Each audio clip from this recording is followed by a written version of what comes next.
네, 지금부터 2020 Now we are going to begin session 3, the last session of the day for Seoul Big Data Forum. And I'm moderator for this session. I'm Director Kim Eun-young from Seoul Digital Foundation. Seoul Digital Foundation is hosting this session, and the theme of this session is a paradigm shift in city management based on AI. From early this morning, we've talked about big data, heard from various speakers. Seoul is a very complicated metropolitan area, and for this city to be managed effectively, we also need AI-based city management solution. So in this session, we are going to talk about how AI is used for city management and what kind of policies are required in this area. We have 4 speakers today. We will first hear from 4 speakers. But I would like to make a brief announcement today. We have some changes in the order of presentation. The second presenter, Professor Park Jongyoul, will start his presentation first, and then we'll follow the order in the program. So first presentation is going to be made by Professor Park Jongyoul, and that is Visual Intelligence Technology in Public Sector. Professor Park Jongyoul of Seoul National University of Science and Technology will be making the presentation. He is teaching at the AI Application Department. He used to work in ETRI before. Visual intelligence and machine learning are his area of expertise. Professor Park, please welcome him to the stage. 네, 안녕하세요. Hello everyone, I am Jongyoul Park. This is the last session. The title of my presentation is Visual Artificial Intelligence Technology to Solve Urban Problems. Visual AI, when I say this, you might think something different or various different things. But upon listening my presentation, you will realize that I'm not only talking about positive things, but also negative things, and will touch upon the realistic things. Well, people ask a lot of questions. Why do we have to have AI? Why? And in the urban area, when we talk about artificial technology, should it be AI? Don't we have anything else? People ask a lot of questions. Of course, we have different kinds of the concept or view about AI. The first thing is so-called, we have the fear of what machines can do. They might think, they have this vague fear the CCTVs around us might watch me constantly, or because I have CCTV, I feel like they are protecting me, but at the same time, I feel like I'm being constantly monitored. Another thing is that among the various capabilities of AI might be regarded as a superhuman. So when I say superhuman powers, is it possible to monitor the entire cities? And when I say this, once again, if you look at movies or dramas, if you look at the AI, how it works, AI does things that we, the human being, cannot do so. So AI seems to have a superhuman powers, is it? And if you look at here, person of interest, this is one of the series of dramas, but countless cameras are installed in New York streets, and they operate it, they monitor people, they predict the crimes. But what we are really worried about is not the systems that the movies or dramas are talk about. Rather, AI can give us a lot of convenience to us. So there is so-called Moravec's paradox. Moravec's paradox is an observation by the artificial intelligence and robotic research that, contrary to the traditional assumption, reasoning requires very little computation, but sensory monitor and perception skills require enormous computation resources. So things that are used very much, probably AI speaker, you ask, what's the weather? Is it raining or is it snowing? And also you can ask your your schedule, right? But in the movie, AI, we look at is probably the AI that has the identity and it grows. But that's not the reality, and that's where everything starts from. For example, voice recognition service, you use that, but when we create voice recognition, we didn't create to recognize our voices, but just like a Zabis, we wanted to create a virtual assistant. But we weren't able to create a virtual assistant, but the only thing we came up with was a voice recognition service. So we weren't able to implement the things that we want. Does that mean that we can throw it away the AI? But rather than that, it is easy to train computer to do the things that human find it hard. Probably you might have heard about this like anchors, novels, and papers created by artificial intelligence. If you look at carefully this, they look like a human being or they talk like a human being, but they are only doing things that the machines are really doing well.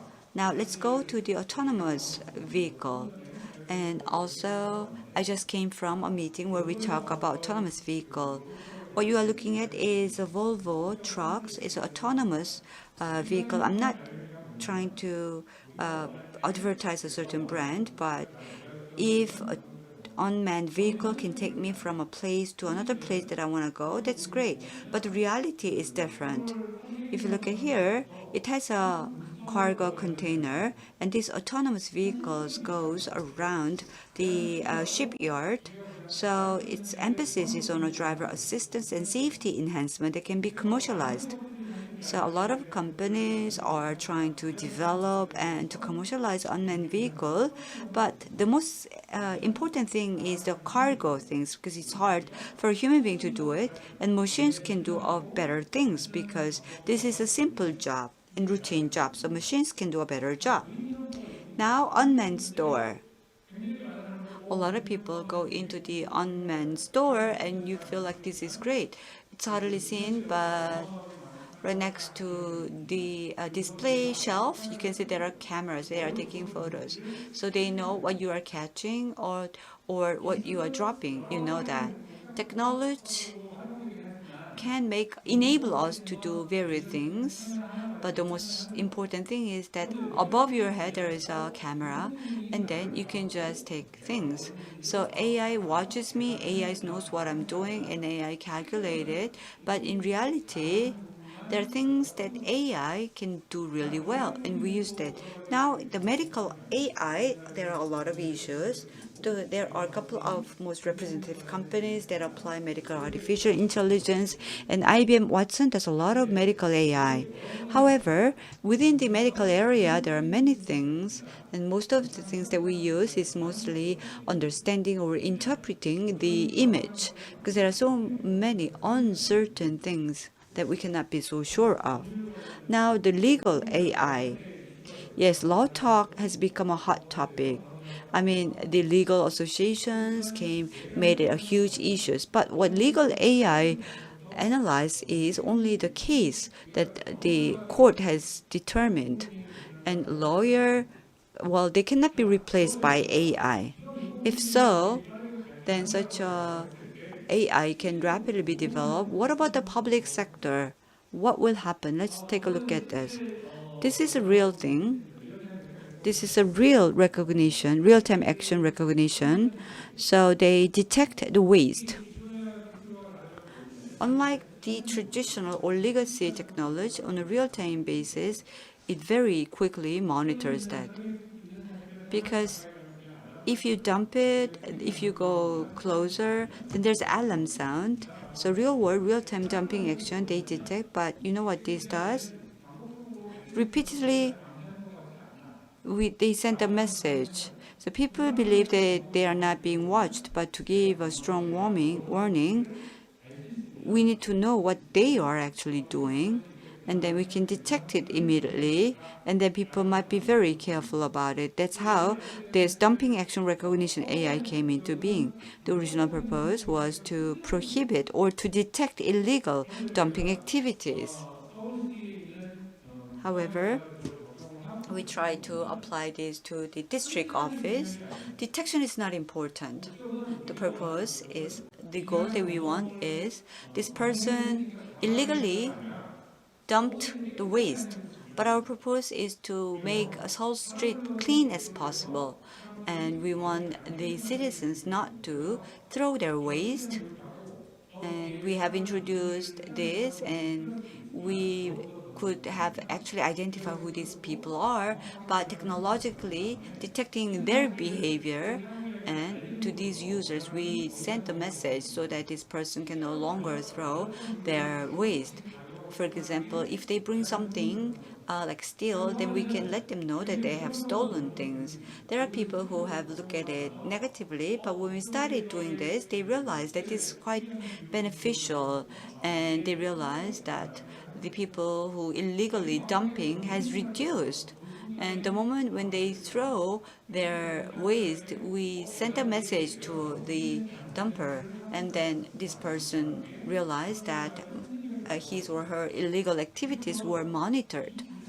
And this technology of real-time action recognition doesn't end here. We updated and updated. 2017, the first time this technology came up, and then we keep updating it. We now have version 3. An additional function is that during the winter time, what's dangerous is that it's not good, but late in the evening, people get drunken, and there are people who are sitting on the streets. They might die because they might frozen to death. It can happen. So we need to resolve these issues on a real-time basis. We monitor whether there are any drunken people lying on the ground. In this process, there are various functions. For example, very preliminary actions can be taken, and total of 7 actions can be done. So for ground detection, joint heat map, joint estimation, pedestrian tracking, carrying object detections, tracking of carrying object, relations modeling. So all of these efforts are required, and step by step this will be realized, and then action can be recognized and system can be built. So these functions is being upgraded and additional functions are added. Look, the person is throwing, and that moment was captured. Of course, various kinds of the product exist, and it's hard to apply the realistic one. And we thought this was waste, but the waste has a certain shape, and the shape could be diverse, and learning could be very difficult. So in applying this to the real world, there were a lot of limitations. As we upgraded on and on, what happened is that we apply to the realistic world. For example, to the monitor, if they see any mistakes, because it really, really difficult to correct that, so we use more AI technology. For example, it's image-based action recognitions, and the later part, standstill image can also be interpreted. So these two are different, but they can capture any kind of activity. So we keep upgrading on, and we apply to the real world. So this image were taken by CCTV, and CCTV camera is actually the normal average camera. So the version up can happen. Now, some cameras, they are located in the higher level than the ground, and at a different angle they can capture. And when we create our technology, what happens is that there are 2 issues. First issues, we are actually enhancing the awareness among people, and we are warning them not to throw any kind of waste. So this can result in cleaner street. However, from the control center, the people who used to monitor with their eyes, they will no longer have a job. But you have to understand that right now, what's most important thing is to input as many people as possible right now, and then we need to use human beings so that they can respond to the other emergency. So although they are not working anymore at the control room to monitor these people, but these things can be done by machines, and machines are actually far better. And human being must do something that is related with the healthcare or more emergent things that requires more sophisticated and talented things. They should work for that. For example, when you look at jobs, the jobs don't just disappear, but rather the jobs change. That's rather correct concept. I'll give another example. This is one of the Korean districts has came up with. It's a 2016 to 2017 things. They are trying to collect the oversized waste. What's the problem is that we take the photo of the waste that we want to throw it away, but we have to know what it is. Of course, right now, human being can do that, but of course, the machines can do this, and it's much easier to do that. So what they did was they take the photo, and automatically the fees are issued, and then the location detect and easy payment, and the LBS-based announcement and waste are being collected. And starting from the data collections, everything's were done, and we weren't sure whether it is correct or not. But accuracy was around 70%. So when we say accuracy is 70%, people were disappointed. But realistically, people come in, and if we show the result, they feel that 70% is really good. There's a gap. So-called the percentage that we talk about and the percentage that people actually feel to their skins are very different. If they take a great photo, then they can do it accurately. If not, then not so accurately. When you throw curtain, what do? You don't just throw it away. You have to take away things. So the shapes change, which means that the photo that the machines recognize in the beginning are different than the one that people throw it away. And here, starting from this year, we came up with the big size. So this was called as Jongyoul app, and around 40 local governments nationwide are currently implementing this application, easy disposal of oversized waste. We tried from 2016, and then we finally started from 2020. It was very simple function, but after 4 years, it began to be implemented. So there was a 4 year of gap. What did they do? We have stabilized the systems, and then we try to resolve issues as much as possible. As a result of that it's not a perfect, but it's great. We can use this application called Jongyoul. When we apply public technology to the public sector, this is important when we approach certain issues, then gathering the data, and then today and tomorrow, let's apply. We don't do that. Depending on the purpose or goal of a certain project, we need to understand how we can enhance the projects or what should be our final destination. It should be done on a step-by-step basis. That's critical. I'll give one example, and probably you will understand this. In the public safety, there are a lot of issues, and all of these issues, for example, this subway. So these are subways, and there are various different kinds of risks that can occur in the subways. So people think if we install CCTV or camera, people will comply with the laws without any violation. However, look at the upper part of the photo there. It says the risk caused by people's grouping. Well, all kinds of the criminal activities can happen. Can the camera take everything? No, never. And of course, having a total trust in AI or AI is a superhuman, that's a wrong understanding. Of course, a very strange looking or abnormal activities can happen. We can detect that. But like stealing or pickpocketing or other crimes, it's really hard to detect that. So what do we need to think about this? In the public sector, applying AI, when you do that, we need to understand two perspectives. One is on a long-term basis, what kind of issues, how will need to be unfolded or needs to be planned out. So instead of doing it once, you have to do it step-by-step basis. And secondly, you have to think that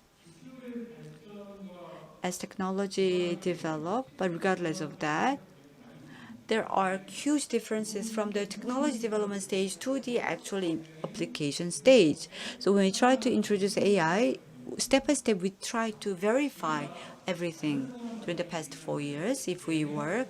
And every year the company changes, and collaboration project cannot be done because of our counterparty keep changing. But can this really change the issues faced by the official? Now, if you look at on the right column, this is a violence conducted inside the subway. And can you see this with your own eyes? Yes, you can, of course. So in the beginning, when I say that, we need to start from what we can, from start small, and then step by step we can go and move toward more complicated, more complex things. Why am I saying this?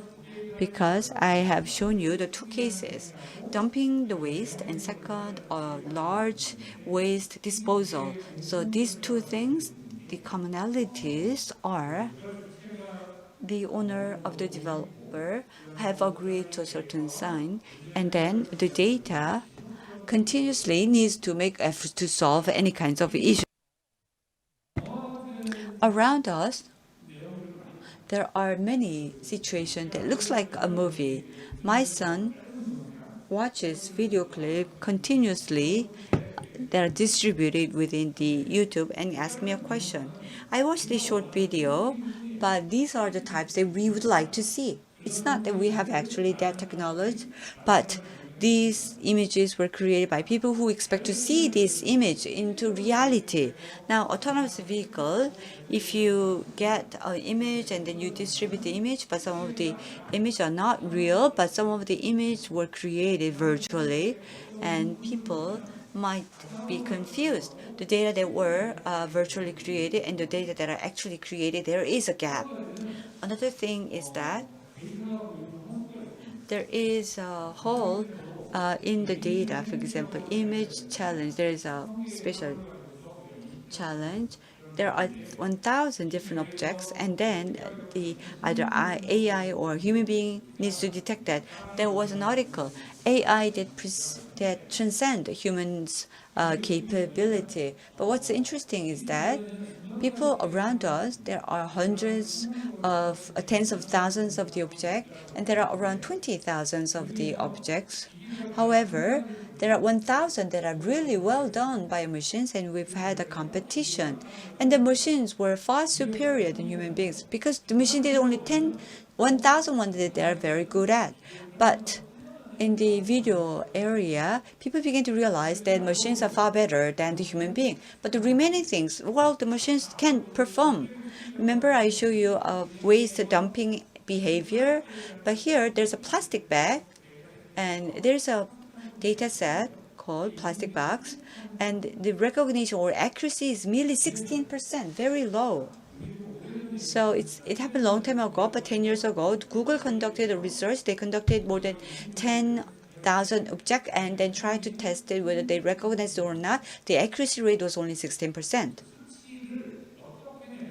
So depending on how you calculate that, AI might seem huge or AI seems like a trivial thing. So we should not fall into the trap of this numeric, and we need to deploy the functions that we really want to supply that. In order to do that, we need to apply for the data and also for different things. So this is what I'd like to define. The most important thing is define the problem in a small unit, and as I mentioned before, you need to recognize whether the crown the status awareness, and second, awareness of the state of the crowd. And second, if you gather the data, and also when you try to understand that, all the way until the end, the data collections, learning operations, it constantly happens. However, the era that we live in is the most important thing is to create a success story in the AI. And a lot of attempts are being made. It's not a completed one, but it's on the process of creating.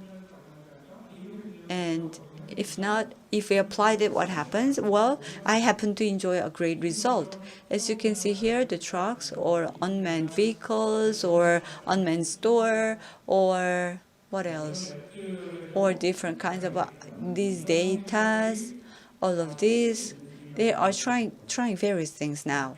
Now, in the public sector AI, most of all, the safety and security and also public sector artificial intelligence are closely knitted. Long-term investment, long-term research is required. Above all, the fantasy about AI must be dropped. You have to start small, things that you can do well, and then eventually you can produce the AI, the goal that you want to produce. That concludes my presentation. Thank you. 네, Thank you very much, Professor Park. 그 인간들이 생각하는 이 좀 The fear that we had about AI and the misunderstanding that AI can be a perfect, we need to distinguish what machines can do really well, what humans can do really well. In the real world, AI technology is developing, but can it be connected to this service? To do that, a lot of efforts and procedures are necessary. And I've been working in the public sector for a long time, and I feel the same way. Especially, we are trying to produce results in such a short span of time. And as you mentioned, Professor, we need to establish our goals, and then in order to achieve that goal on a step-by-step basis, we need to approach. That's what we need. More recently, CCTV installations are happening throughout the nations, and we can have a greater image, and we can use the visual AI for that. So in case of the Seoul Digital Foundation, we are trying to make sure to use the visual AI technology as well. And among the things that you mentioned, I will keep in mind, and together with the Seoul Metropolitan City, we will try to provide more intelligent service to the Seoul metropolitan citizens. 가도록 하겠습니다. Let us move on to the second presentation. 빅데이터 It's Big Data, Disaster Safety Management Technology in the Intelligent Smart Cities based on Big Data and AI. Presenter is Professor Park Seunghee, and his major area of expertise is safety and energy management for cities, smart construction infrastructure-based disaster prevention area. So Professor Park. Hello, I'm Park Seunghee from Seoul University. The theme of my presentation is Disaster Safety Management Technology in the Intelligent Smart Cities based on Big Data and AI. It's made up of 6 chapters. First, there's the social disaster and natural disasters. Professor Park Jongyoul has talked about safety and AI in public safety, and I will talk about natural and social disasters in the private sector. Because vulnerability in our city system can create safety accidents, and by analyzing various data, we can connect that with AI technologies for effective response and management of disasters. And then I will share various case studies in this field. As you can see, case study 1, 2, 3, 4. The first is in the construction industry, because in construction sites there are various accidents and deaths caused by accidents, and then natural disasters ranging from heat wave to cold spell in winter, and citizens' livelihoods are often threatened by disasters. If the local government can appropriately respond to safety accidents or natural disasters in construction sites, it's going to be very effective. As you can see, this looks at the accidents and death caused by accidents at construction sites. So construction sites are very vulnerable to safety accidents. And next year, the Act on the Punishment of Critical Disasters will go into effect. So when somebody dies in the construction site, the CEO of the company will be responsible criminally. Therefore, preventing disasters in construction sites, data-based intelligent safety management platform will be needed, and various sensors will be installed at construction sites, and one of them would be CCTV. So CCTVs will collect various data, and workers should check whether safety measures are complied with, like safety helmets or protective gears should be worn properly, and all that will be monitored. And data are collected, and by analyzing CCTV footage, we can do various things, like whether the employees have worn protective devices properly or is showing any risky behavior. An alert can be sent out through this safety management platform.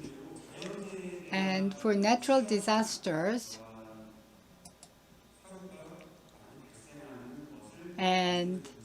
natural disasters can cause damage to construction sites.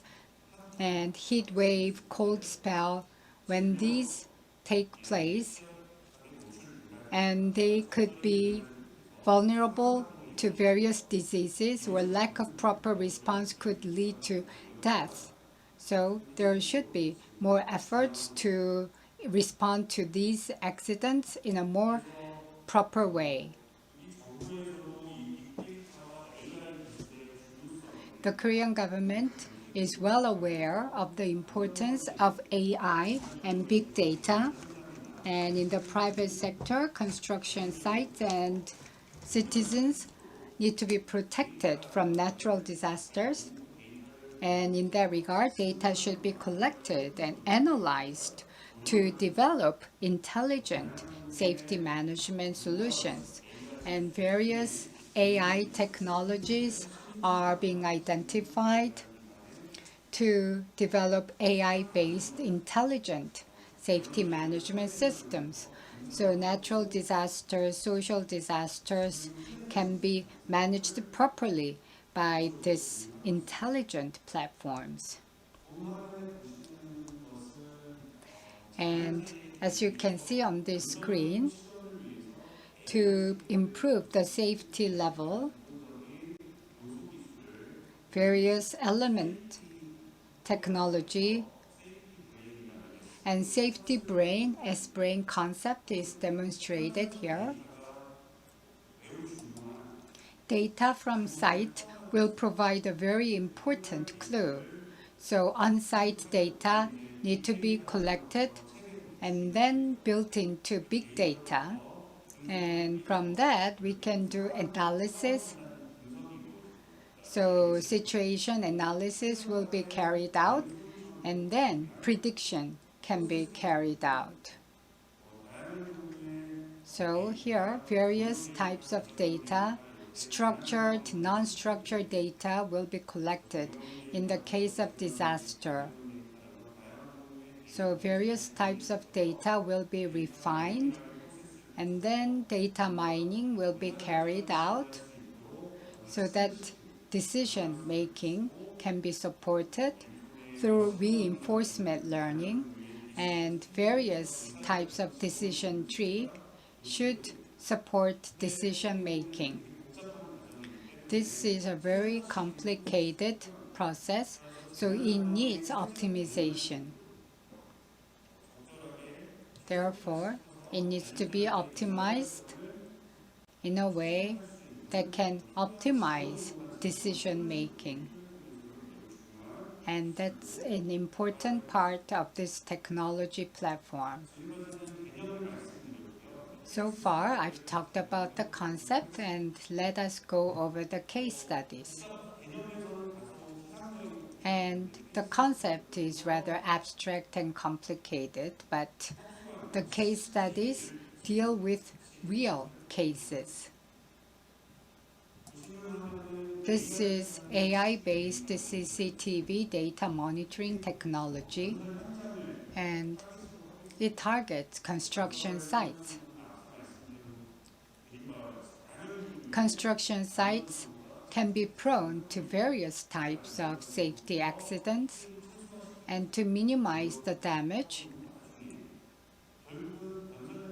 we were looking for a solution, and then by collecting and analyzing construction site data, we can better predict or prevent potential safety accidents. Collecting CCTV footage and then analyzing the information can lead to abnormal pattern or some risky behaviors of workers, or workers not wearing the protective gears properly. Therefore, various vulnerability factors can be discovered to prevent potential accidents. These pictures show various object detection technologies, and then data can be analyzed.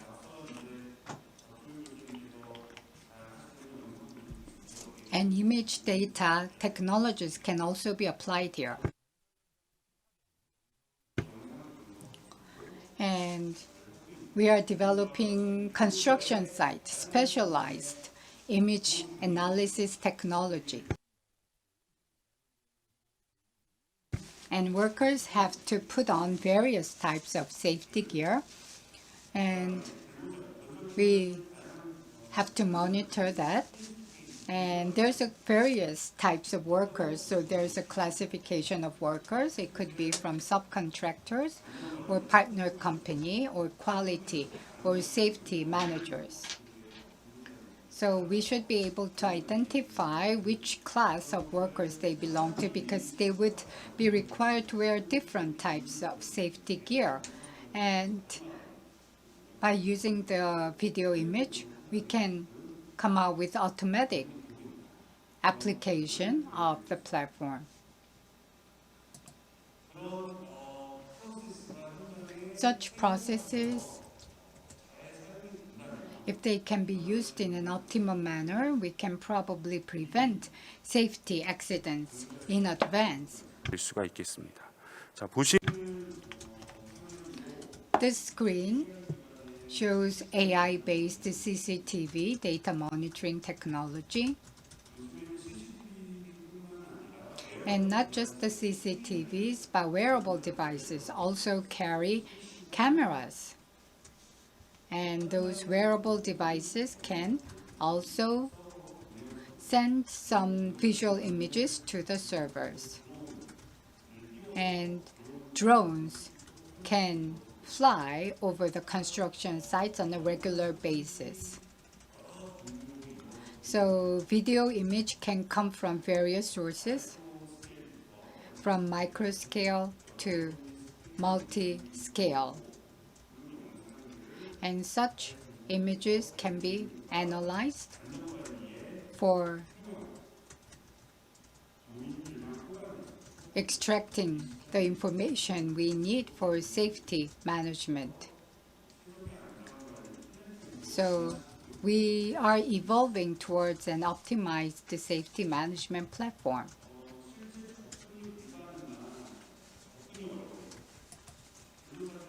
And for areas that cannot be easily accessed, like dangerous spots, then we can collect the video remotely using edge devices.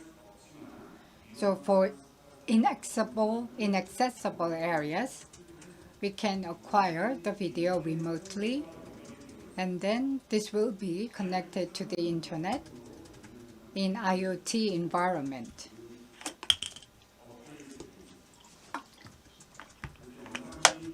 앞서 말씀드린 바와 같이 And as for the video, they will come from various channels,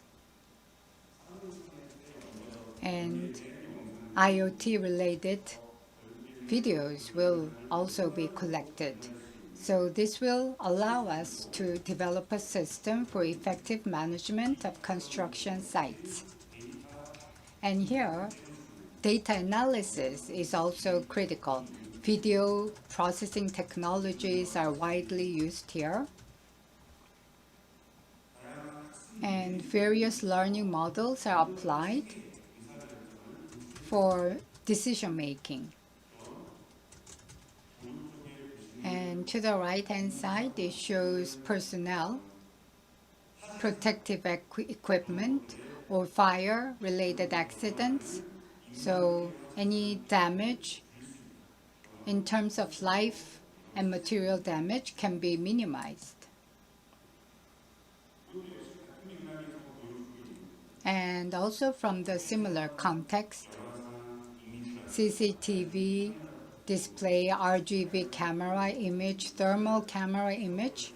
These images can be learned by the servers and then applied for safety management platform. When abnormalities are detected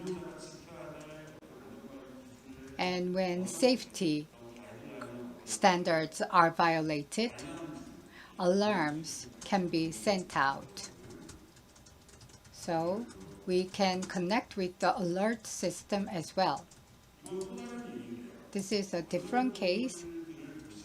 Construction structures, a lot of them could be aged and cracked and damaged. And people can no longer check all of these, but various videos can be analyzed so that manual damage inspection can be replaced with AI inspection using the data from drone, rail cam, and CCTV. And it is actually being used now as we speak.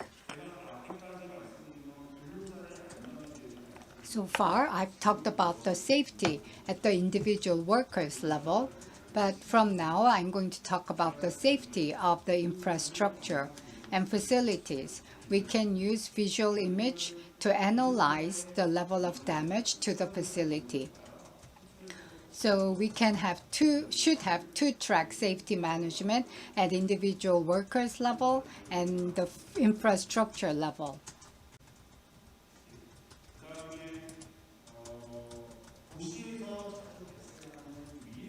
And one of the hazardous facility in urban area is the power-related facilities.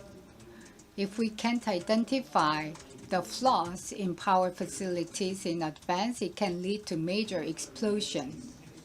So having inspection of power plant facilities can benefit from AI.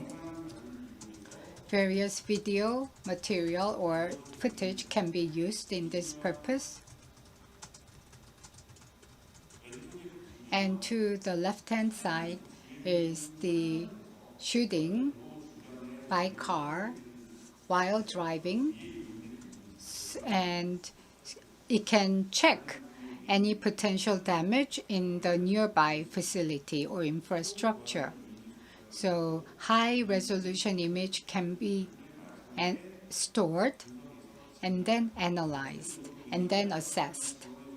This is also AI-based decision-making system. Now, because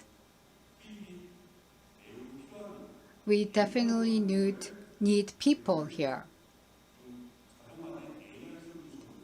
And we should use automated AI system here by collecting the footage, analyzing the footage to identify the hazard factors, and then do some classification to decide how to repair the damage.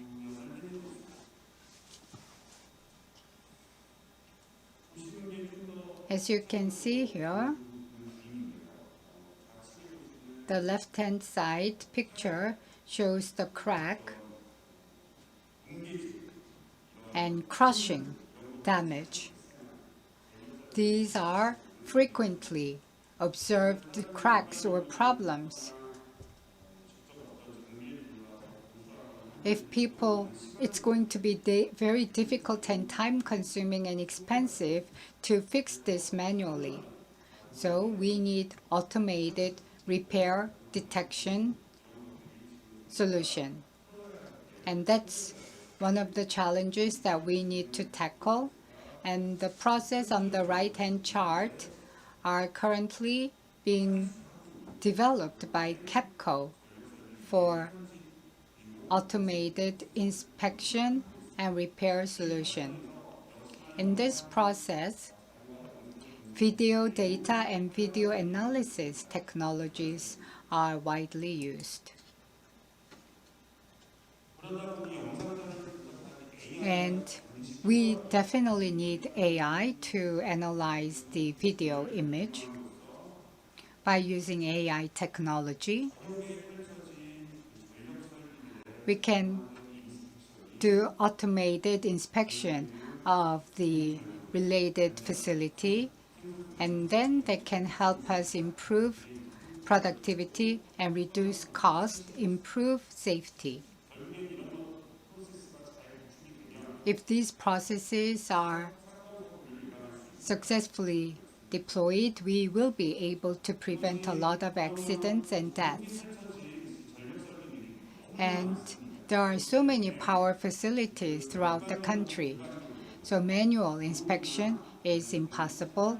We have to use cars or drones or even self-driving vehicles traveling the road to inspect the power facilities on the road.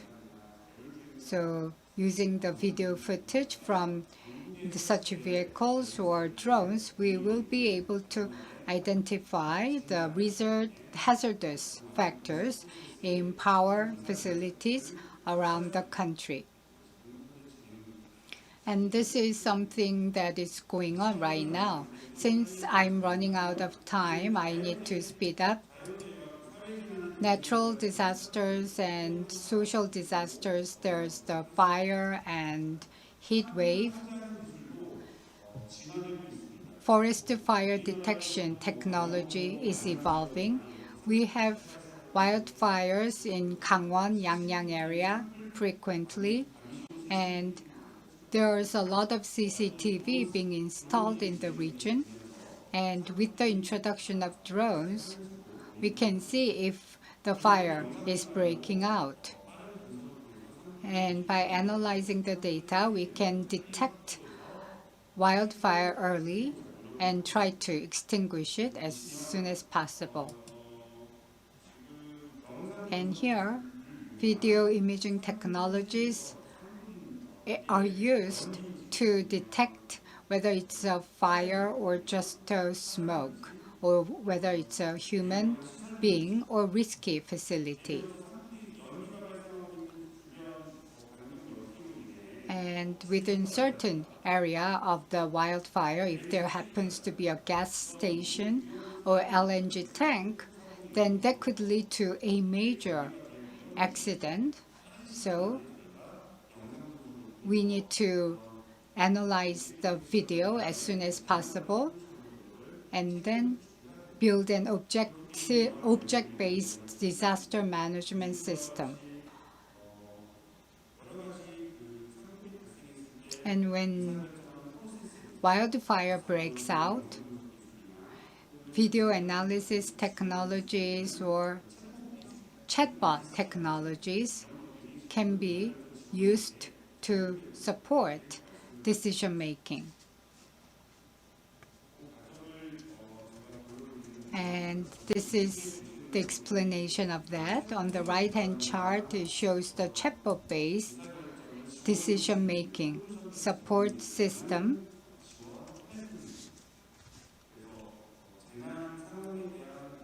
궁금한 정보를 여기에 And disaster-related information can be entered here.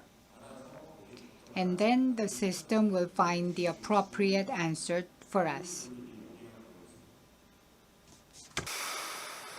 앞서 말씀드린 어떤 영상 습득 And for video acquisition, based on this video, we can come up with disaster response solution for fire.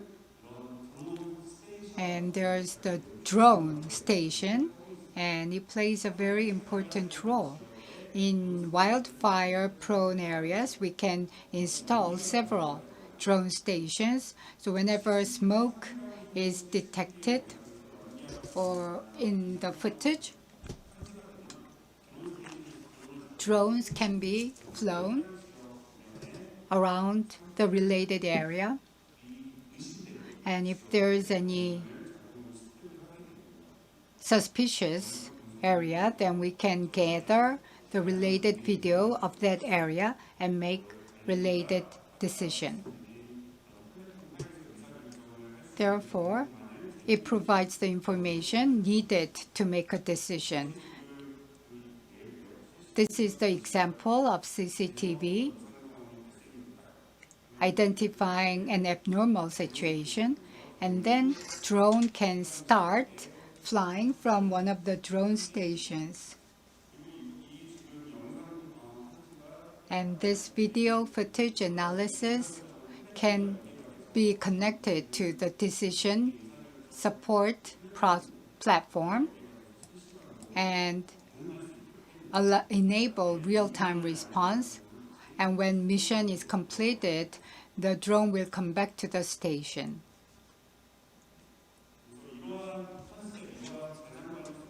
This is the disaster management solution. And Seoul Metropolitan Government is developing many cases for this kind of technologies. This is wildfire prevention and monitoring system. And for wildfire-prone areas, like Gangwon area, Gosong, Yangyang City. So we are operating these systems in wildfire-prone areas now. Heat wave and cold spell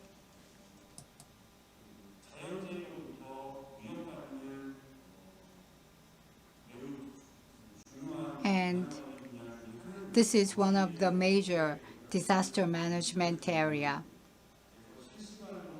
Real-time heat wave and cold spell data can be collected based on GIS, and with this system, we can identify areas for vulnerable groups of people like young children, elderly people, people with disabilities, because they are vulnerable to natural disasters. So based on areas where there's a lot of vulnerability population, we are operating this kind of system.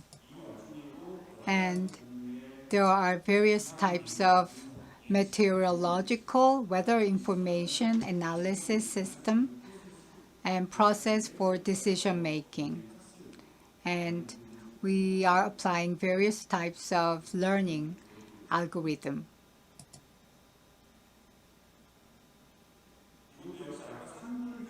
And this is the system that we have seen from the wildfire response system. And we used the data to analyze the situation.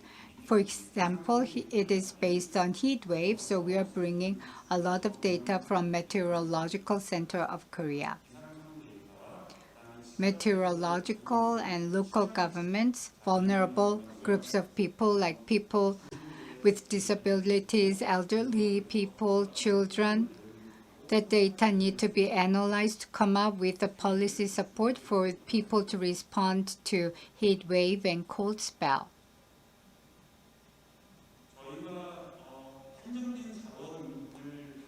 We have limited natural resources, so we need to be prepared to handle the heat wave and cold spell.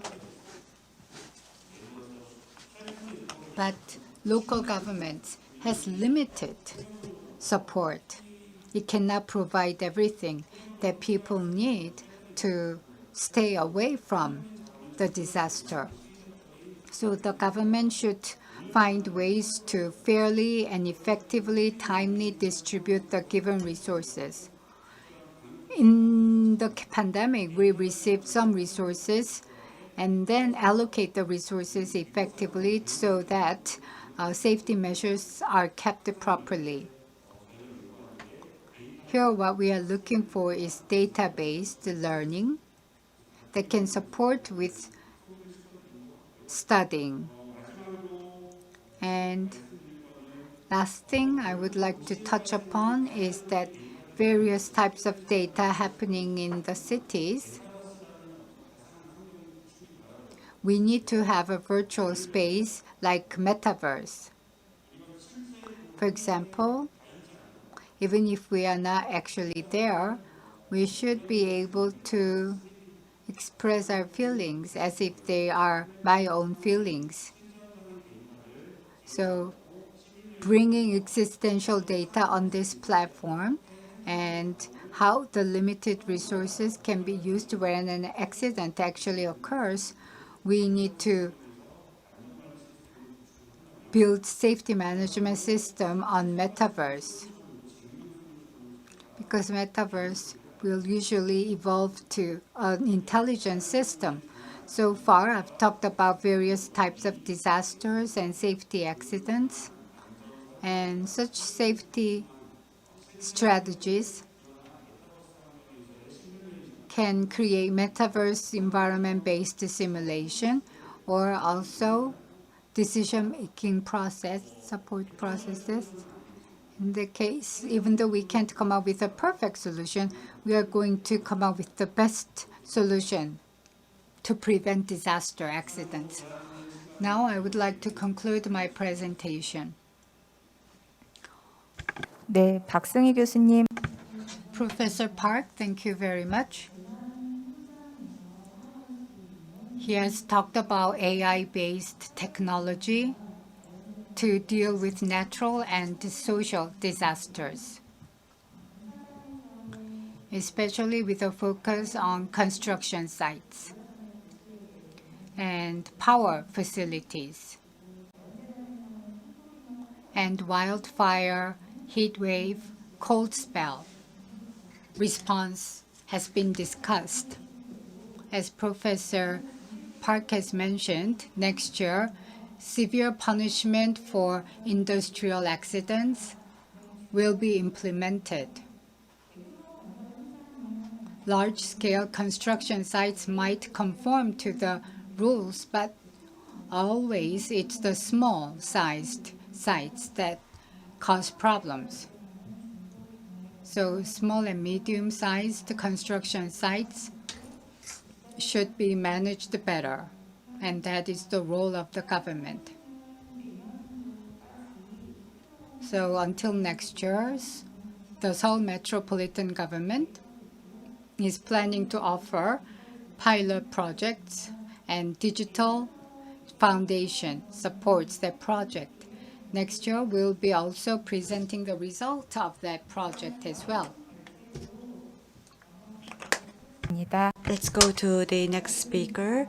Third speaker will be done by Senior Research Fellow Gyu. Title is AI-based Indoor Air Quality Prediction and Smart City Connection Plan for Multi-Use Facilities.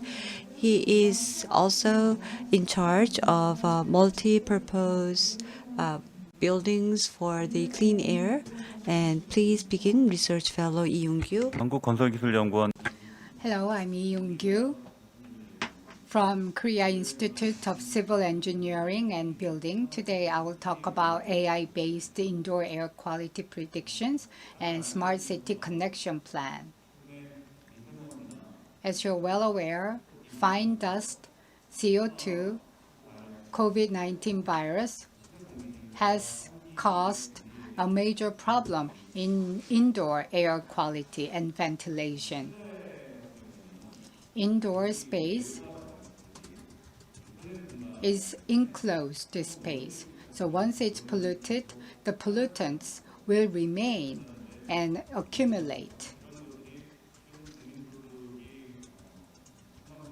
And now as our per capita income surpasses $30,000, Korean people are becoming more sensitive to indoor air quality. And COVID-19 has also generated some safety issues.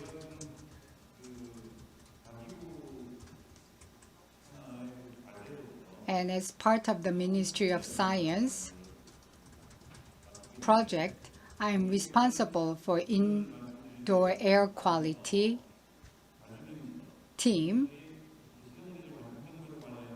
And today, I will talk about 25 types of multi-use facilities. And there's the children care home, elderly people's facility, and then there's the underground shopping centers. So users and the characteristics of the way the facility is used and surrounding environment that needs to be considered to improve the air quality. And in EAQRC, we have identified 13 detailed tasks, and one of them is related to today's topic.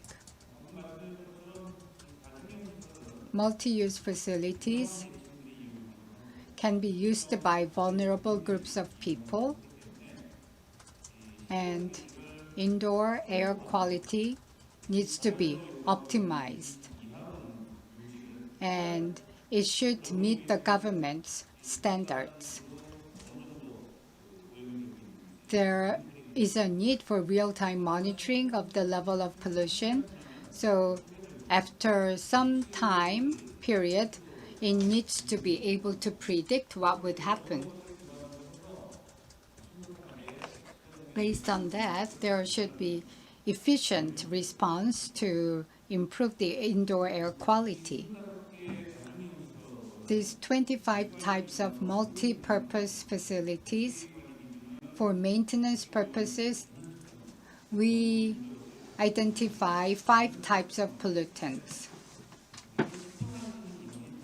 And there are not many people who can measure such pollutants. Compared to the number of facilities that need to be inspected, the manpower is quite insufficient. So probably using sensors can be helpful to monitor and predict the indoor pollution and creating a safer environment for people. So predicting the indoor air quality and how the users can improve in this regard should be developed in terms of guideline. As you can see in this picture, our research team has studied Seoul and metropolitan areas multi-use facilities. We are monitoring these facilities and also managing these facilities. The goal of this research, it is to develop a predictive model and then improve user behavior by developing a guideline.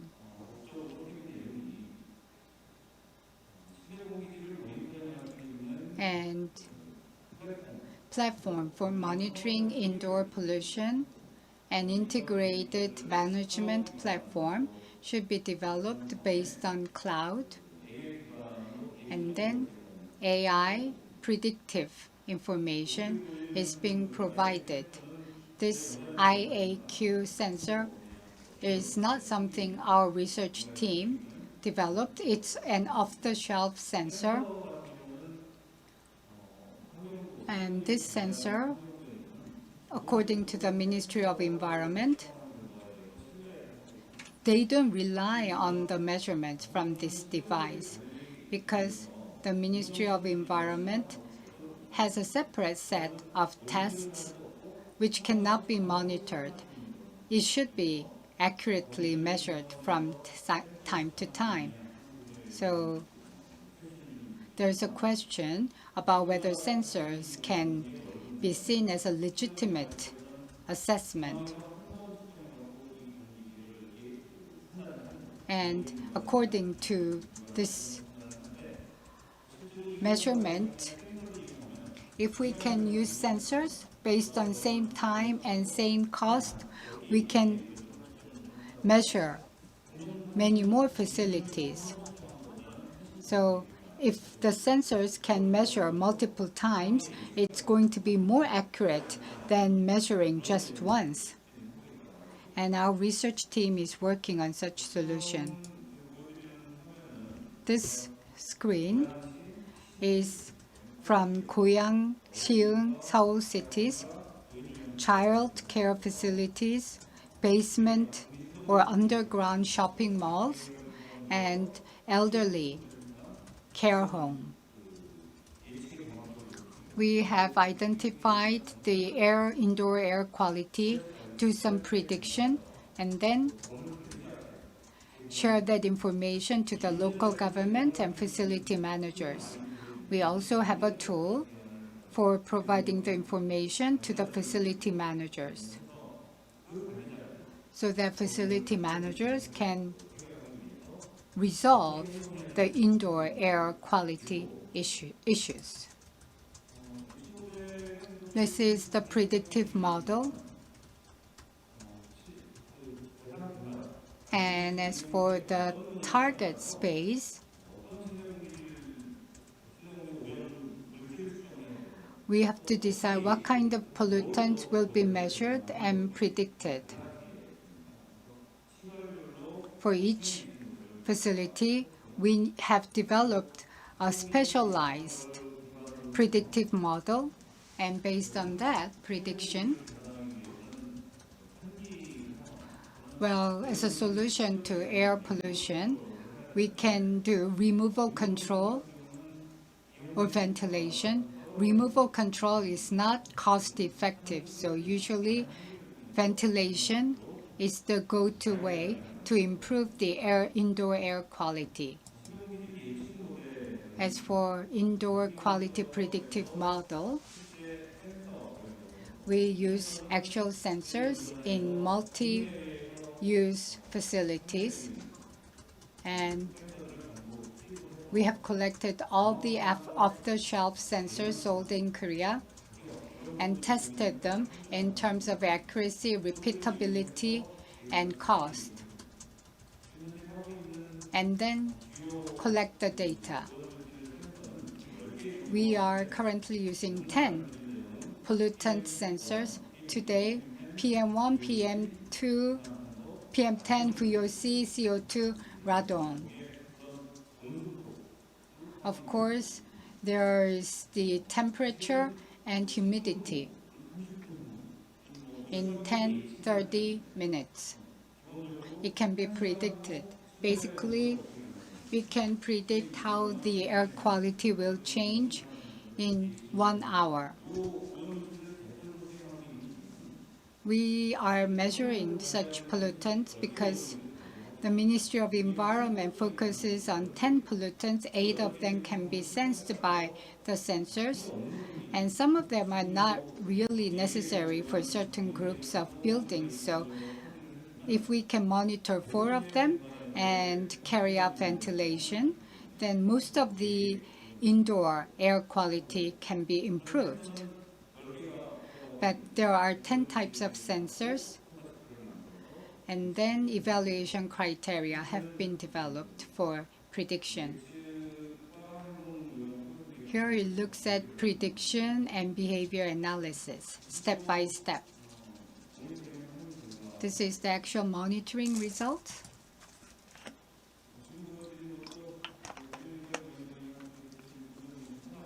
This is the current status analysis for child care facility, underground shopping mall, elderly care home.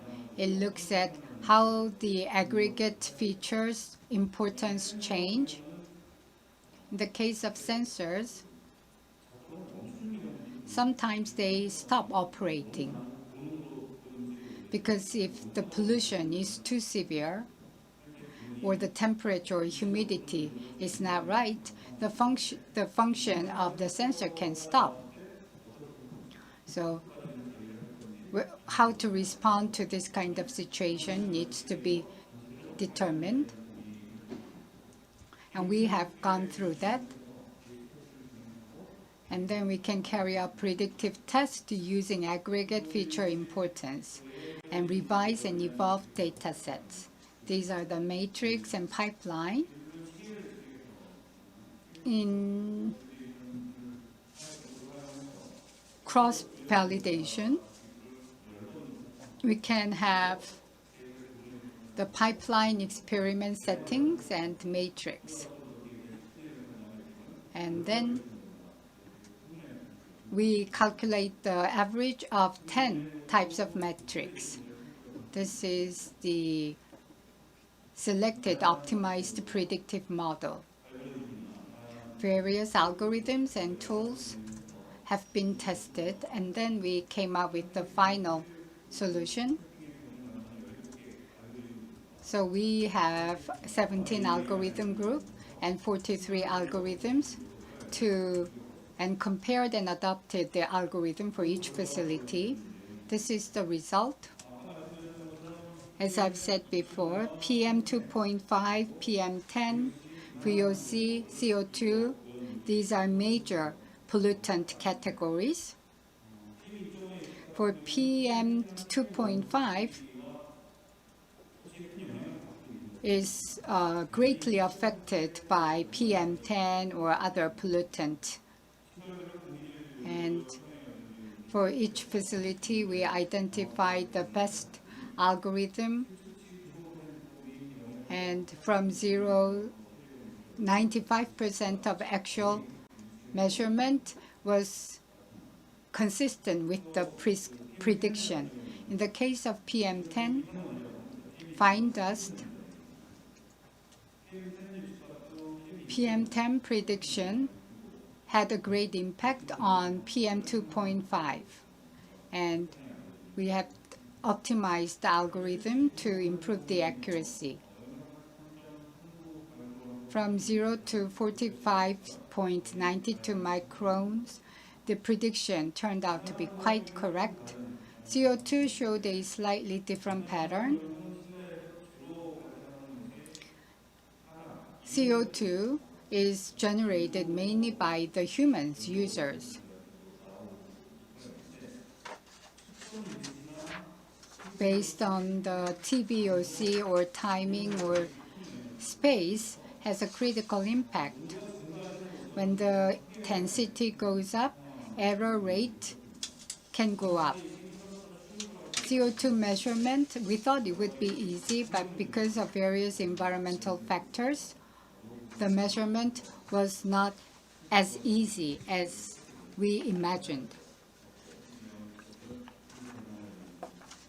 And we will work on improving this. And the VOC, TVOC,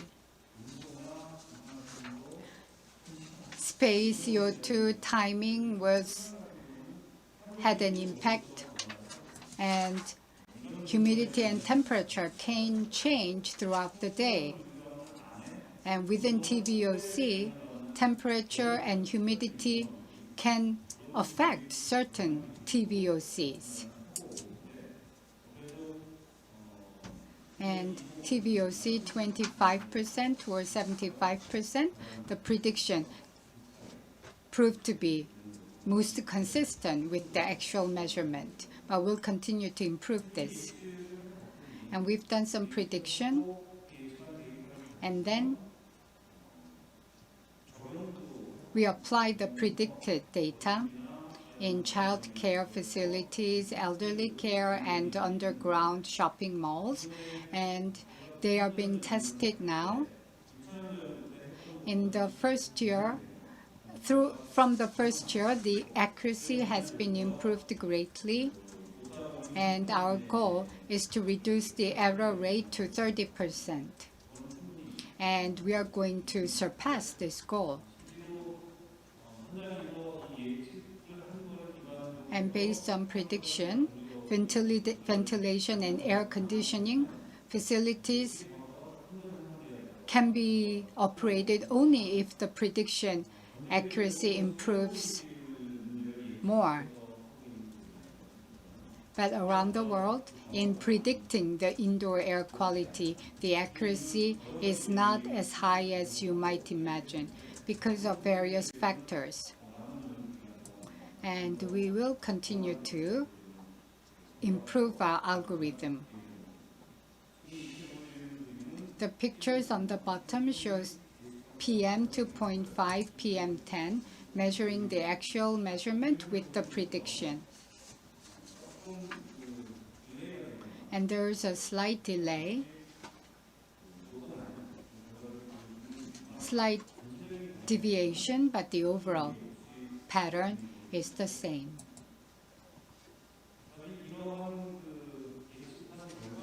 And with this result, what are we going to do with the prediction? For the users of multi-use facilities, we should consider their schedule and then make recommendation about how to improve the air quality by providing a behavior guideline. Let's say when a certain pollutant density is going up, we will, of course, do automatic procedure, but also try to recommend certain changes in behaviors of users so that they can be informed in advance. This is an integrated management platform. An AI prediction model can be developed, and then predicted indoor air quality information can be shared with the users, and then actual actions can be taken by the users. And that can be visualized through the internet. In this integrated management platform, this can be managed by the local government or the local manager. And based on the result of smart city research, smart city is mainly about air pollution, the air pollution in the cities. And then indoor buildings can also be connected to this integrated air quality prediction models or platforms. This is the integrated management system. Based on pollutant prediction, child care facilities, of course, they need to ventilate and to see if there is any particular children who are sensitive to certain pollutants and make appropriate measures. Ultimately, our goal is to apply this on smart cities. In smart cities, they have this outdoor air pollution. If you click a certain building that you're responsible for, you will be able to see level of pollution for each different spaces of that building. This is the integrated management system for indoor air quality. The more you ventilate, the better the air quality would be. Continued ventilation will improve the indoor air quality. But it's a matter of energy and environment. So using minimum energy while improving the air quality should be the ultimate goal of the system. So we need to minimize the energy consumption as well. So automatic control of the ventilation system needs to be done. This is the conclusion. So our research team is studying multi-use facilities and developing the indoor air quality big data database. And then we are going to monitor the indoor air quality. And such an AI-based learning model will be increased. 그래서 정확도 And accuracy can be improved. And we're going to enhance the reliability of our algorithms. And based on the prediction, we are going to encourage our users to make some improvement. And for fine dust and COVID-19 virus, this is a nationwide environmental challenges, and we are going to make some safety recommendations for that. Thank you very much for your attention. Thank you very much, Dr. Gyu, for the presentation. Child care facility and elderly care facilities improving the indoor air quality. And then such research theme is very important. It's an appropriate area where public sector can make major contribution. Do you remember the fine dust over the weekend? When winter comes, from winter to spring, we suffer from high level of fine dust. And as Dr. Lee has mentioned, the outdoor and indoor air quality are bound to be interconnected.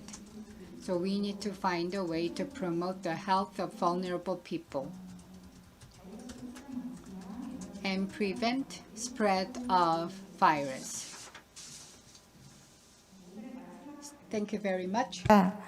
건축물 관리의 효율 Next is the last presentation of the day.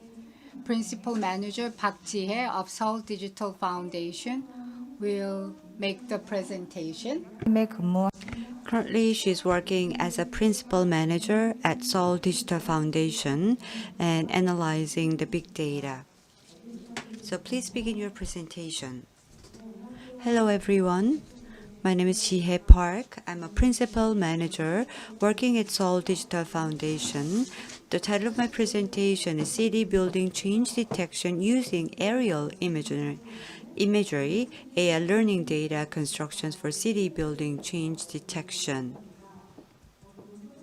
So more specifically, I'd like to understand how the constructions or the buildings are changing. We can detect that, and then we can build the learning data, how we can apply that and use that.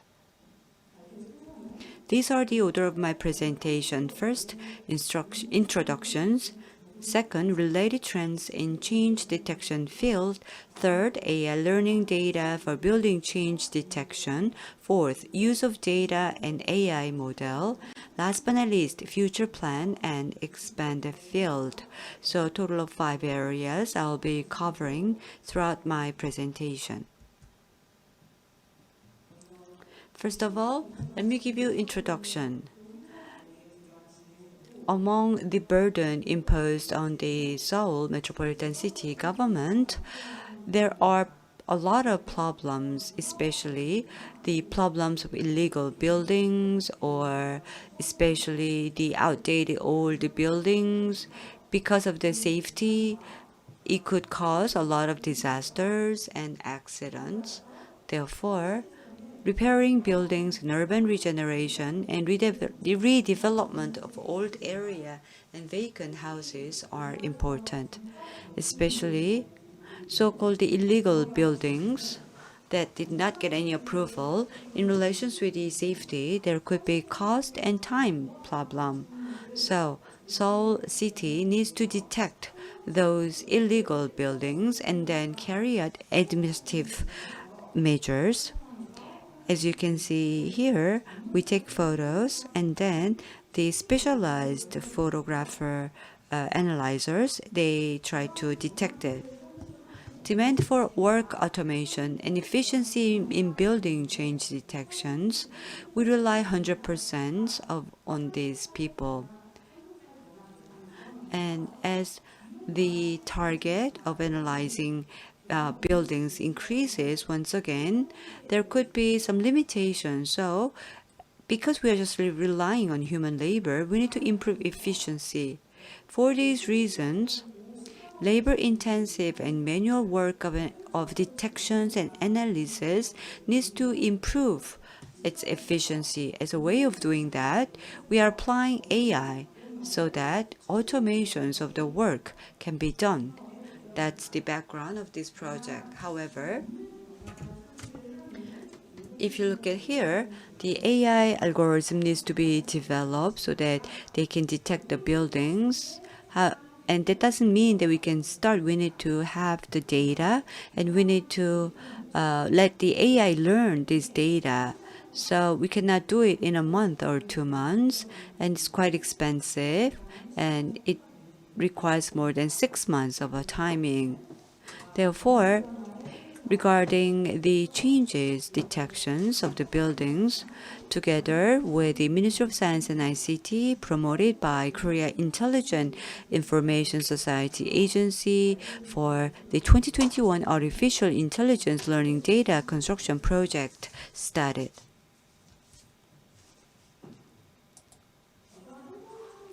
If you look at the aerial image, to understand the change detection, a couple of cases we have where actually AI was used. In case of Switzerland, they use aerial image to detect any land change or street change or road change. In case of United States, using aerial image, they come up with a precision road tracer plan. In Ho Chi Minh City, Vietnam, in order to come up with a more efficient land plan, they use AI so they can detect the land change using satellite image. In case of Korea, we also come up with a special photographer to understand the usage of the land and to analyze and understand how the building is changed and used. From now on, in order to understand the building change, how the learning data is accumulated, let me explain. The basic concept of the polygon segmentation is as follows. We are trying to understand whether there has been any change in the building. So we take the photo of the 2 photos, and after a certain period of time, we take another photos. And as you can see here, we call them as a 2 set.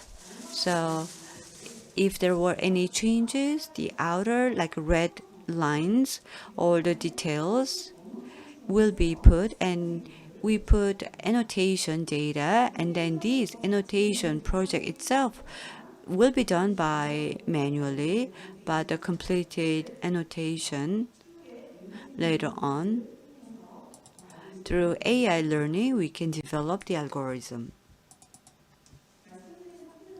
The AI learning data for building change, let me give you a specific definition. The data, the raw data that we use for the AI learning is the aerial data. As you can see below, the 2 blocks are added. These are regarded as a raw data. We call them as a source data.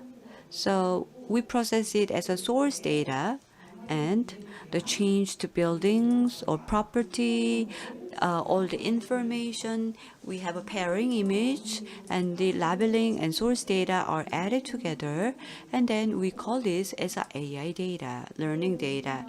As you can see here, on the left image is a source data. On the right image is a labeling data or sample of labeling data. And these data, 50,000 image, and the labeling data also 50,000 data. So they exist as a paired image, and the polygon data will be built 100,000. That's our project target. Among the property information, first of all, we would like to know whether they are a new building or it's a renewal type, or these desolate buildings, or it existed for a long time but they have refurbished the building, or in case of its renewal type of the building, which part, which area were renewed. And also we try to gather also the address of the changed building. So as I mentioned about the property information, so these are the metadata items. Page 8 of my slides describes the metadata. We don't restrict our project to a certain area, but rather for the usage. When I say type, which means type of the usage means, first, we categorize them by the usage type. In case of Seoul metropolitan city, it's an urban city. So basically residential, commercial, industrial, and greenery. So these are the purpose of the land usage. And we subcategorize them and then come up with 9 different kinds of the land usage. So these are the process of building the learning data. There are 5 steps that we are classifying it. First, acquiring the raw data. Second, data cleansing. Third, data labeling. Fourth, quality check. Last but not least, AI model.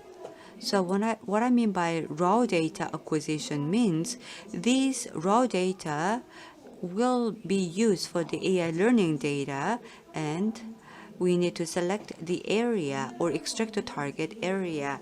Data cleansing means the data labeling all the way process. Right before the data labeling, we create a pairing data, and using crowd workers, the raw data will receive property information. Fourth, the quality check means the 4th stage. The quality check is not only restricted to the 4th stage, but rather the whole process from the raw data acquisitions to the AI model, quality check is applied.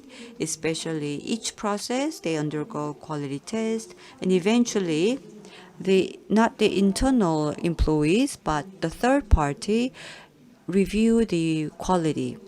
Last stage is the purpose of this project is building the data, but the built data can later on be used for the AI learning, so it should properly work. So we build a prototype model, and the developed model will be deployed in the service page. So I will give you a specific example of how each process will be carried out. First of all, acquisitions of the raw data. In our project, Seoul metropolitan city is taking part in, we have received aerial photography, and we don't have to use airplanes or drones, but Seoul metropolitan city already has a photography that were taken from the plane from 2015, and on the right side you can see the sample of the aerial photography, and the white colored area is a security area, so it was excluded.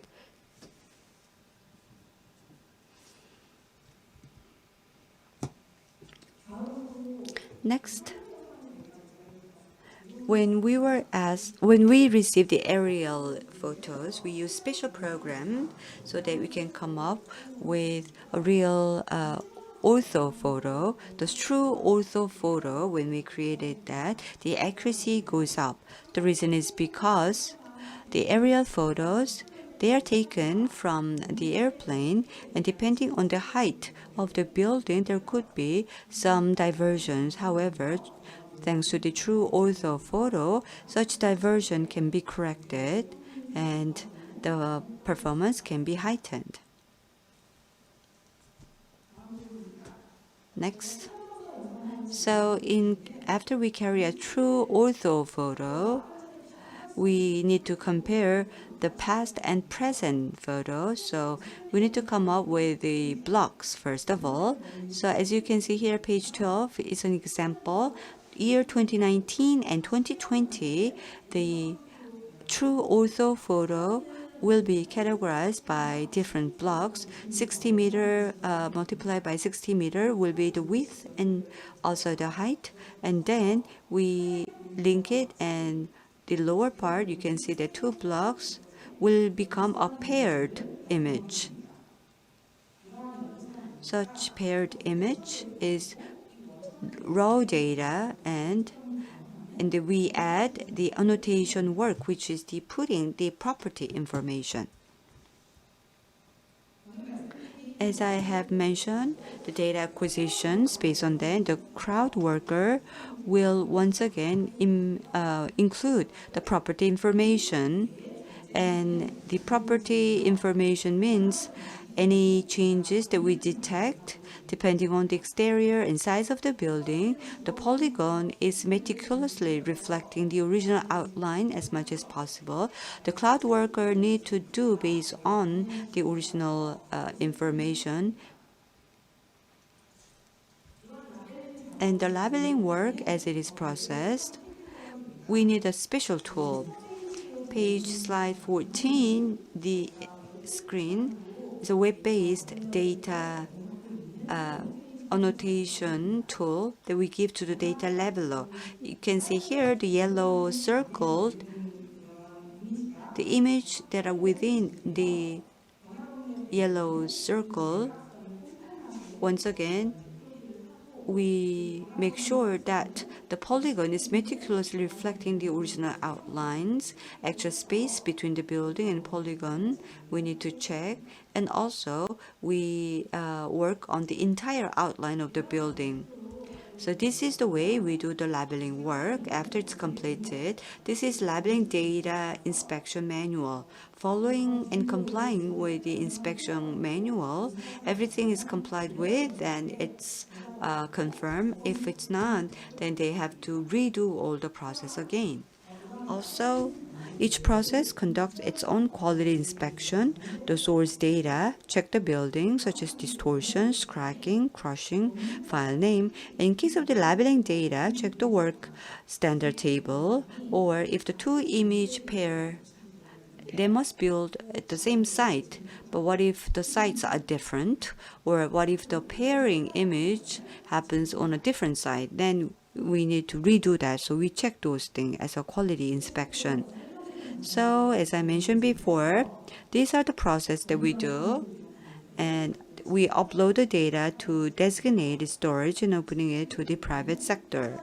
The source data, labeling data, annotation tool, algorithm source code, all of these will be stored at the AI hub, and the third party will once again verify that, and the data that meets the qualification will be recognized as AI learning data. The data that we build, not only we can use that, but also anyone who is involved in the verification process can also join. So the labeling data, labeling tool, and also currently in the process of developing, but AI learning code, all of these using the hub will be open, and this will be an open, so anybody can use that. So this is what we are currently building it. It's AI algorithm, CNN, or convolutional neural network. So it's mostly commonly used in the field of spatial information-based artificial intelligence. Currently, it's in the medium stage, but we are building the data and the accuracy needs to be confirmed. So we conduct a test even though it's not completed one, F1 score is the score and 0.8 is the accuracy level that we see. 0.8 is the standard that we have set out as a criteria. So please refer to that.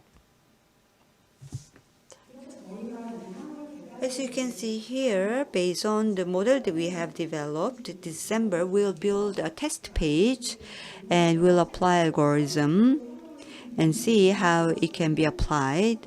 And this is the service page test. Page 19, you can see that this is how it will look like. So we'll develop the performance more, and the next year we would like to print out a new image if the users add, then past, present, and the changes. So the blue square colored with the letter new means that we have detected the change.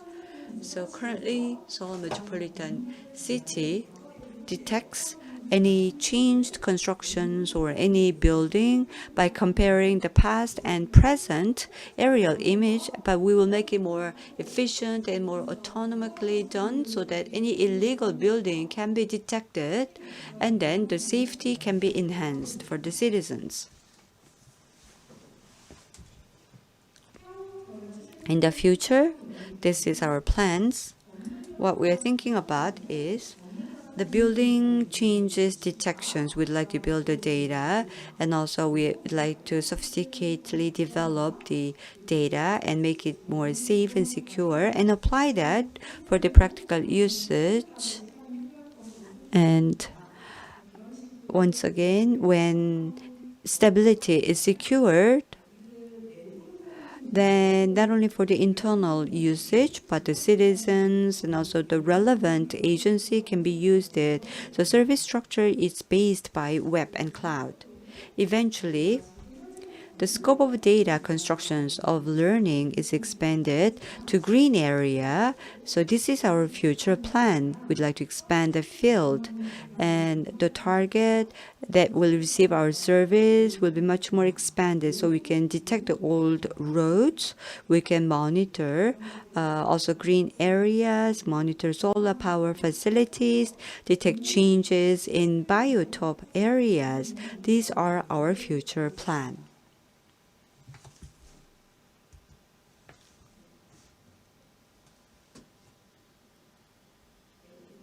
That concludes my presentation, especially city building change detection using aerial imagery. Thank you very much.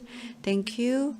Thank you, Principal Manager Park Jihye, for your presentation. How we can use aerial imagery to detect city building change. I believe the most important thing is building the data, and also the AI learning data can be used in the future, so that the most important component of the urban city is building. And if we can do that, the whole city can be more intelligent. It's a very meaningful process.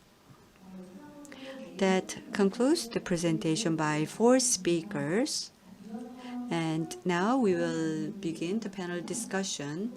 And the 4 speakers who have completed your presentations and 2 panelists, we are inviting all of you so that we can begin our panel discussions. So please bear with us for a few minutes so that we can rearrange our stage. 네, 그럼 2021 Now, 2021 Seoul Big Data Forum. Session 3, a paradigm shift in cities management based on AI. Let us start the panel discussion.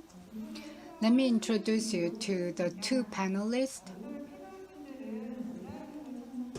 Our panelists are joining us online. From RT Data Lab, we have CEO Kim Yoo-shin. Hello. Ms. Kim Yoo-shin is the CEO of RT Data Lab, and she is a consultant for AI and big data for indoor air quality monitoring system, AI voice robot analysis is her area of expertise. And next is Director Choi Moon-jung from Korea Institute of S&T Evaluation Planning. Hello. Director Choi Moon-jung is an expert in scientific prediction and issue identification and related methodology research expert.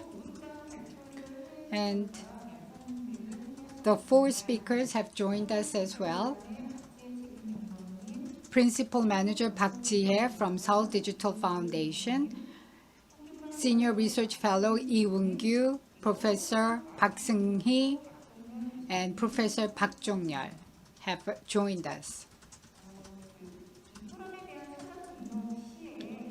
When you are registered for this session, many users have left questions for today's panel discussion, so we would like to ask that question in the Q&A session as well.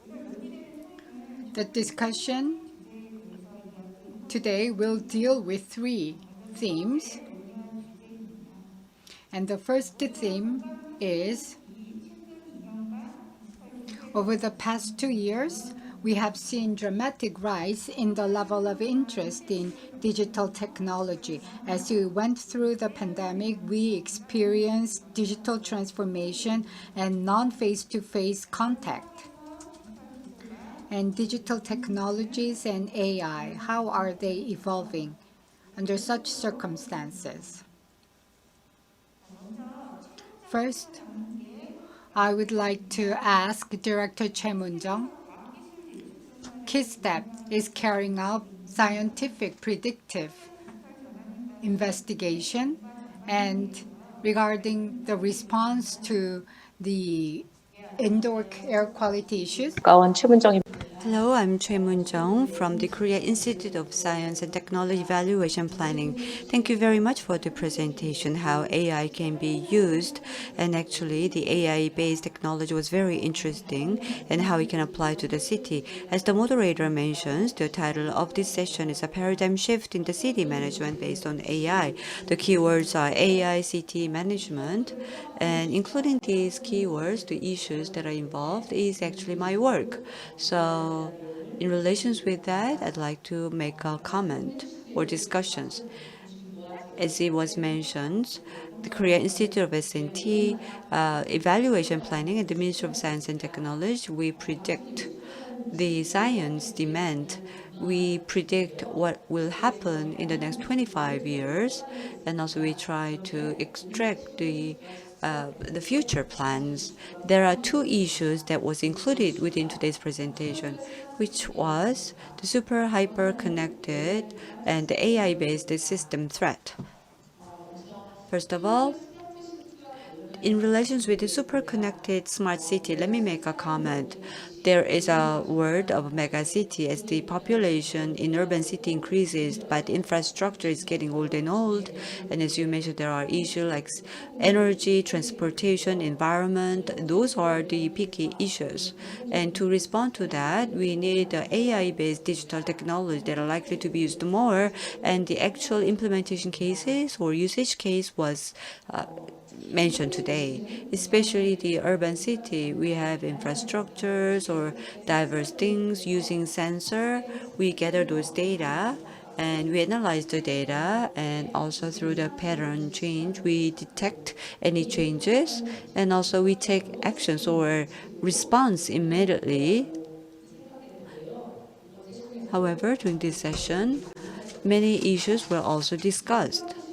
So smart city or AI-based city management is, when it becomes generalized, the spilling effect will be huge and will happen in diverse area. Let me give you a few examples how it can give an impact. First, the city will become more economically efficiently managed. And also in relations with the citizens' activity, big data can be collected, can also be managed, and the relevant industry will be developed. And also the personal or private transportation business, communication businesses will be further developed. Last but not least, we can make use of the underground or other areas. So AI-based city management, we can identify various opportunities. For example, from the just time and space constructions, it will be totally transferred into a different target to efficiently manage the buildings. So-called self-sufficient buildings or city will come into being, and the capability of processing the data will be critical, and unmanned delivery system will be further developed. A true sense of the door-to-door service will be enabled. On the contrary, there are desirable opportunities. For example, AI-based changes can also bring us about threats. For example, a big data, a tremendous amount of data are being collected. We need to make most of these collected data, and are we really competent enough to address and manage this big data?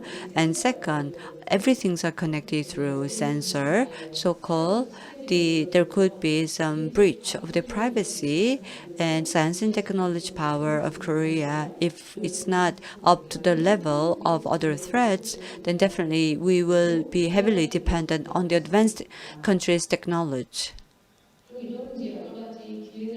So there are opportunities and threats, and how can we respond to that? Well, in the city where the complexities become more complicated than ever before, we need to find systems that can support and secure the people's mobilities. And this is where science and technology can be applied so that we can manage the city. I mentioned the threats, and when we use AI, there are areas where we might face the risk. Super connected smart cities. I would like to briefly mention about AI. During the presentation, there were a lot of cases mentioned about AI, and AI currently is widely used, and there are a lot of information about AI used. In April this year, U.S. Information Office, with the launch of the Biden administration, Global Trend Report was released, and until 2040, future was forecasted. AI technology will become the mainstream, it was mentioned. And if you look at the contents, the existing jobs will disappear and new jobs will come, and also the concept of the privacy needs to be extended, and also the electrifications like electromagnetic things will be expanded. So various things were discussed, but once again, the infinite possibility of AI were well elaborated in the report. Now, in case of these cities, it's AI-based, and all those systems are established. When that happens, more and more usage will be expanded. AI-based system will also be threatened. It's a truth. And here, AI-based system threat, when I say that, AI-based service or AI itself is becoming generalized when there's a terror, or somebody mentioned about AI learning information, but if there is a biases or if algorithm is inaccurate, the system will be operated abnormally. I'll give another example. In the transportation area, I will conclude my remark about AI-based threat. In case of transportation, when the control system is totally closed down, when there's a mal-operated and logistics, delivery, we will fall into a dismay. It will be huge chaos. So, of course, the transportation mode will be diversified, but with the smart devices further developing and automobile further developing, the devices like smartphones that contains all of my information, personal informations, will be diverged because the cars and infrastructures are all connected in a very closely knitted way, and also transportation system, energy, transportation, water resources have definitely weak point. So it is highly likely that an accident might occur. For example, AI-based autonomous vehicle control system when there is a hacking, and then the overhaul crisis will occur, and not even a human being can control all of these crises. In a similar way, during the weekend, I'm sure you have watched the news. Tesla's smartphone came into crisis, they couldn't open the Tesla car, or they couldn't ignite there couldn't be any ignitions of the engines. So these are some of the examples of the threat that we might face. So AI-based roads, if it's hacked or if the information is leaked, then once again the people will fall into chaos, and it could bring a detrimental, a huge crashes as well. So the speakers have already mentioned, but AI is not a superhuman, but when we use AI, we need to think about many things, but we know the merits, so we need to make sure that this merit stays as merits. AI, if it's connected to the infrastructure, or when AI is applied to the infrastructure, a lot of cautions is required. And then concludes my discussion. Thank you. 네, 센터장님 말씀 Thank you very much, Director Che. And as for the people who have registered for this forum, some of them have asked questions for you, like the pros and cons of AI. And Director Che, you have also answered this question. As you have said, AI will continue to evolve, and there are some negative aspects of AI, and then we need to be prepared to deal with such negative consequences at the public sector. And let us move on to the next discussion. Now, Professor Park Seunghee, I have a question for you. In your presentation, because of lack of time, you went through your last slides rather quickly. But these days, we are seeing a lot of metaverse in our discussion. Disaster simulation and can you talk about how we can use metaverse and how AI can be utilized in metaverse? Can you elaborate on that? Yes?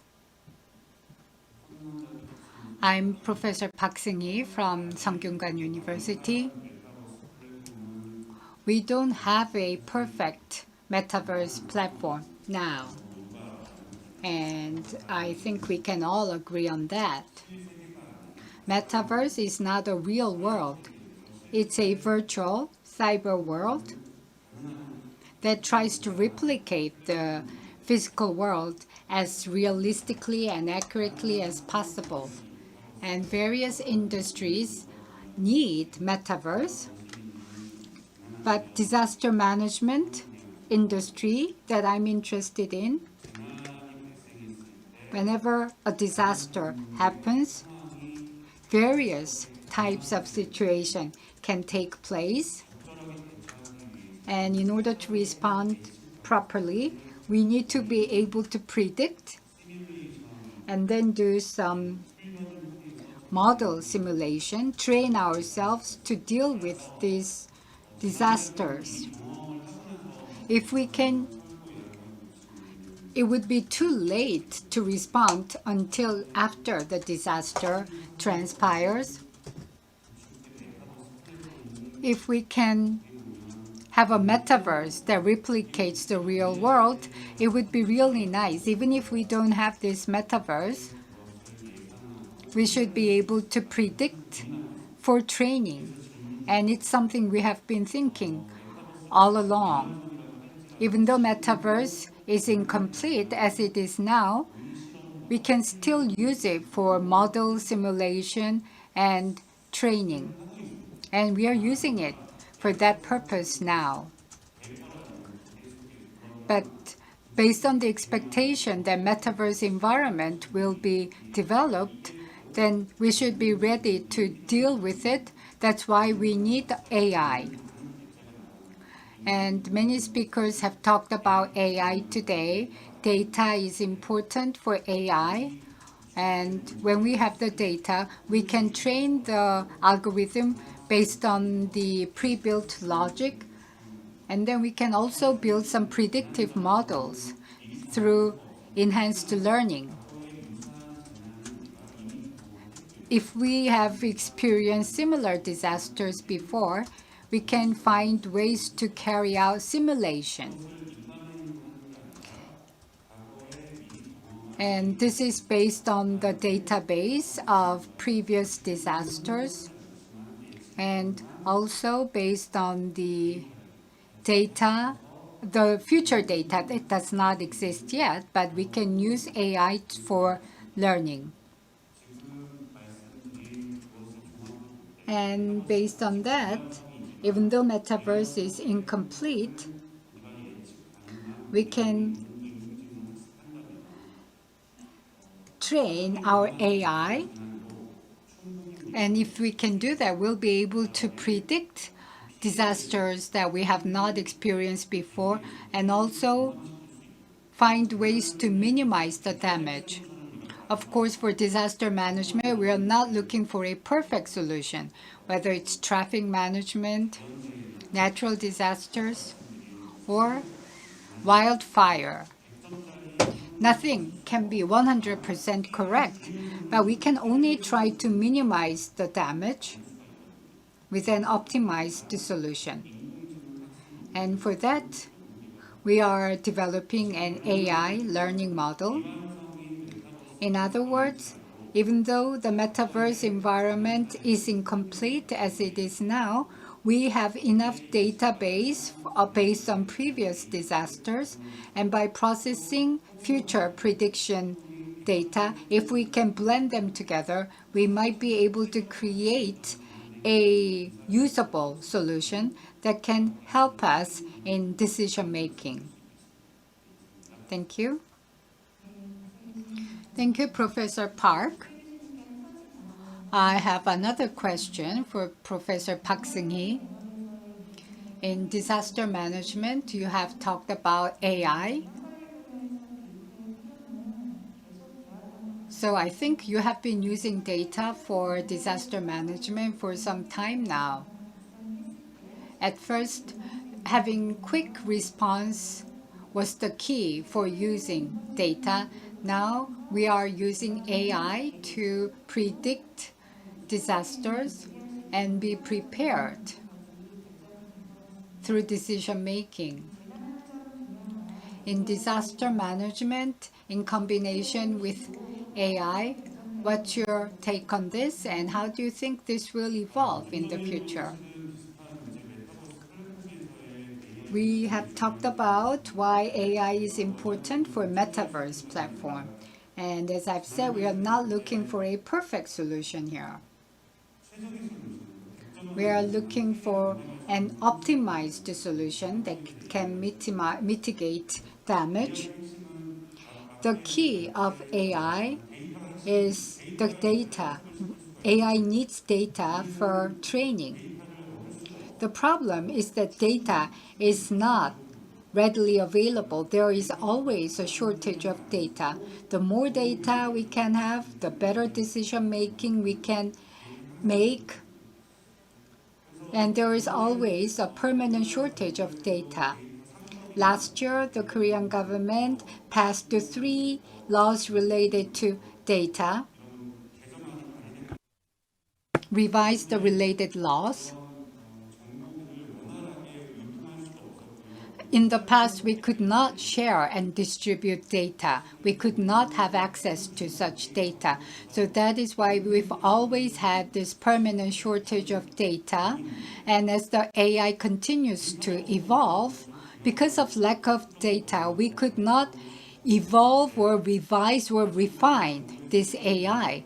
But fortunately, the Korean government revised the 3 data-related legislations so that more and more data are open now for public purposes and public statistics. It's not open for commercial purposes, but for public interest, such data, more and more data can be used now. Of course, there are still some restrictions, but the Korean government is definitely working on improving this.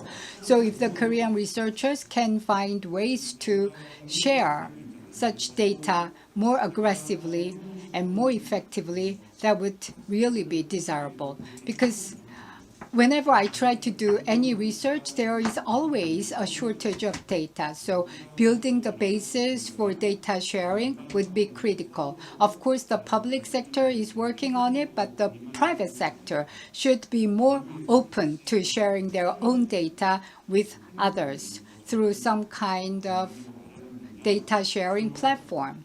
That would be really nice. Thank you very much. Thank you very much, Professor Park. I would like to make one more comment, and that is we try to apply AI for technology, but AI is applied for specific area. Let's say AI for transportation, for welfare, for environment, architecture. So AI should be connected with the actual fields to create any useful service and benefits. Technology expertise is important, but we should also understand the business processes and the actual issues at site. For AI to evolve, we need digital experts, technology experts, and also the business experts should collaborate together. Thank you very much. Now we would like to move on to the second discussion topic, and that is the private sector and the public sector are now applying AI, even in the public sector, and AI application in public sector, expectations and limits. That's our second topic of discussion. And the first question is to Professor Park Jongyoul. 기술은 상당히 발전. AI technology really develops, but introductions of the service, there are many cases. And can you tell me the reason for that? 있습니다. Let me talk about some specific cases. Professor Park, I'm from Seoul National University of Science and Technology. AI technology is becoming a part of our daily lives. And AI technologies can help us to, can be combined in various fields. But what we have to be careful about is AI is not omnipotent. This means of course, we can apply AI on automobile industry, but that doesn't mean automobile industry will disappear. AI will be combined with automobiles to create new technology. So AI will not wipe out or replace existing automotive industry. It will be a plus alpha factor to the automotive industry. So with that approach, we begin to see AI as something that we can benefit from. Thank you very much. 더 질문. Professor Park, another question to you.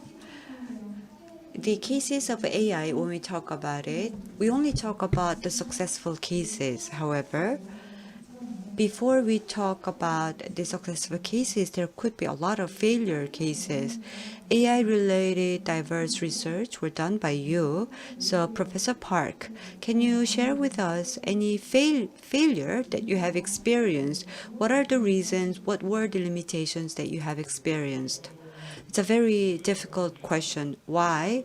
It's because a specific project, a specific names cannot be mentioned.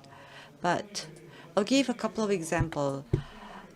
A couple of projects done by the local government, and we have applied the data and carried out AI project. The major reason why those projects fail is because people's expectations were too high.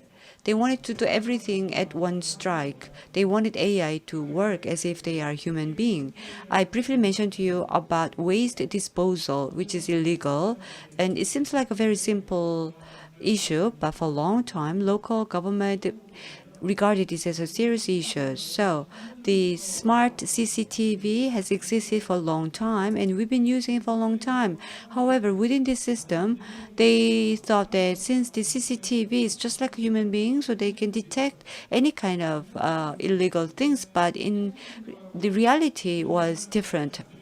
And the only thing they were able to do is if people appear near area and try to throw the waste, and then they get the warning message. So they tried many things, whether they were carrying 101 coin, trying to throw it, and they trying to throw the waste, the same warning came. So this is partially a funny story, but the AI cannot complete all the things. So even though it wasn't AI, they just used the word AI, and once again, the people's expectation was too high. Remember, I showed you the detection systems. A lot of media poured their attentions, but they wanted the true sense of AI, not just name only. In that sense, I guess the success and failure can be simply distinguished. Thank you very much. And you said it's stressful to talk about failure cases, but I really want to talk about the failed cases and then talk about ways where we can make some improvements. I really want to put it out in the open and discuss this thoroughly. So that's something that we will try to organize in the future. Now to Dr. Jongyoul for successful introduction of AI. You really need to understand the businesses and processes for which you are applying AI. And you have talked about indoor air quality for children's facility and elderly's facility. So can you share your ideas about this?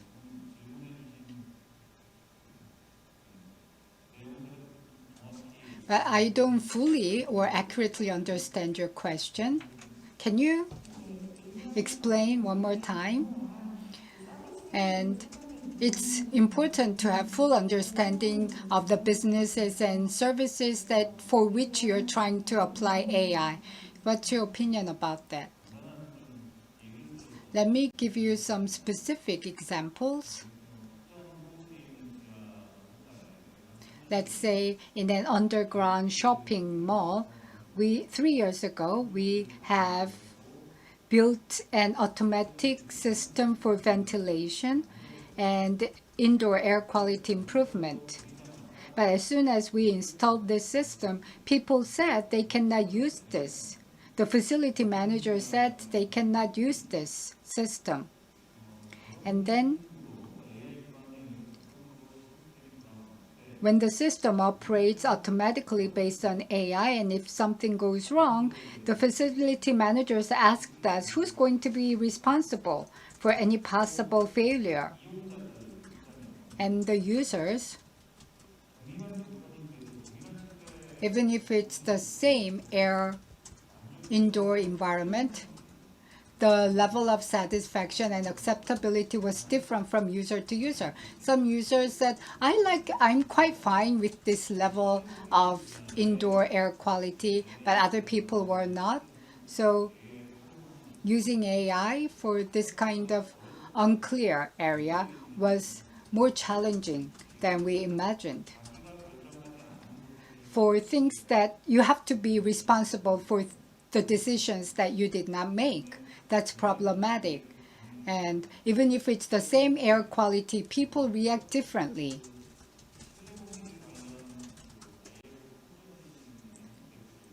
I participate in ISO standardization for indoor air quality on behalf of our country. And then the indoor air quality experts said that over dinner, and we said, how come we are so late in introducing AI in indoor air quality? And they all shared similar challenges. And another problem here was that there is a limit to creating data on site. Sensors and measurement devices, they always come out with different numbers. And the data need to be accurate for prediction, but there are so many variables, even the ones that we cannot imagine. Like people have different feelings, subjective evaluation. And when the temperature and humidity changes, there are other things that change all along together. There are so many variables and factors. And in order to deal with them, all of them effectively, we need enough data and more learning. Did I answer the question? Yes. Dr. Lee, thank you very much. Dr. Lee, I have one more question for you, and that is in your presentation. You said you will think about how to stop the spread of virus as one of your future research topics. Can you talk about that? Our research team is dealing with 8 pollutants managed by the Ministry of Environment: PM1, black carbon, temperature and humidity. So we have about 11 sensor data to manage.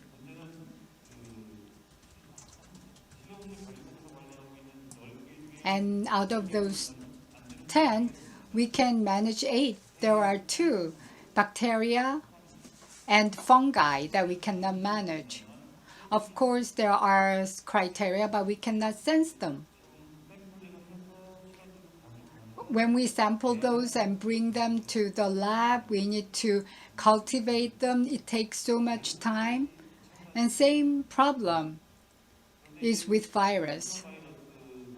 And also with the COVID-19, we have done a lot of research so that they can be measured and detected by sensors. But in the military application, they can detect certain virus. I heard they have that kind of technology. But microbiology, like virus, bacteria, mold, D3, there are tens of thousands of variants, and we cannot identify all those variants. We cannot tell which one is harmful, which one is not. And for the harmful ones, we have no idea how much of those virus we must have to make those virus harmful. So sensors cannot help us in these areas. But if there are 10 people in the room, we can calculate the probability of COVID-19 virus being in the room. And the virus is 100 micron, and like a fine dust. We can simulate the virus with the same sized micro dust or fine dust. We can think about doing that. And virus sensors, there is another government-sponsored research team developing virus sensors, and when they come out with certain research output, then we are going to apply them on our sensor platform. That's all I can tell you now. Thank you very much, Dr. Lee. 다음은 Next, let's talk about the last topic of today. In the last presentation, it was also mentioned, AI service, to develop it, there must be some preconditions, for example, supply and demand. Among the panelists, we have Kim Yu-shin from RT Data Lab. You used to work at a private sector, and now you are carrying out a public project and utilizing public data. If you have an experience, what do we need to do? If you have any process, supply of the data, or if there were any shortcomings or anything that you regret about, please share that with us. Well, we are covering diverse topics and a lot of good discussions are being carried out.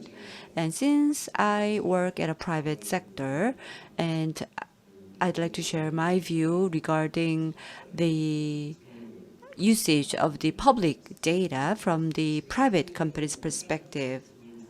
Among the projects that I have participated, one example could be Seoul approval and authorizations of the constructions. I have analyzed the data, and also in order to predict the possibility of the fire, we also analyze the fire stations data and also the air pollutions, the statistic data. I've seen a lot of those public data, and mostly my comment is that all of these public data were used for the public purpose, but the actual cases of using public data for the private company, I rarely remember. The only thing is probably the air quality. So Gyu, senior research fellow, talked about that, and other than those, we don't have for business purpose, using the public data for the business purpose. We don't do that.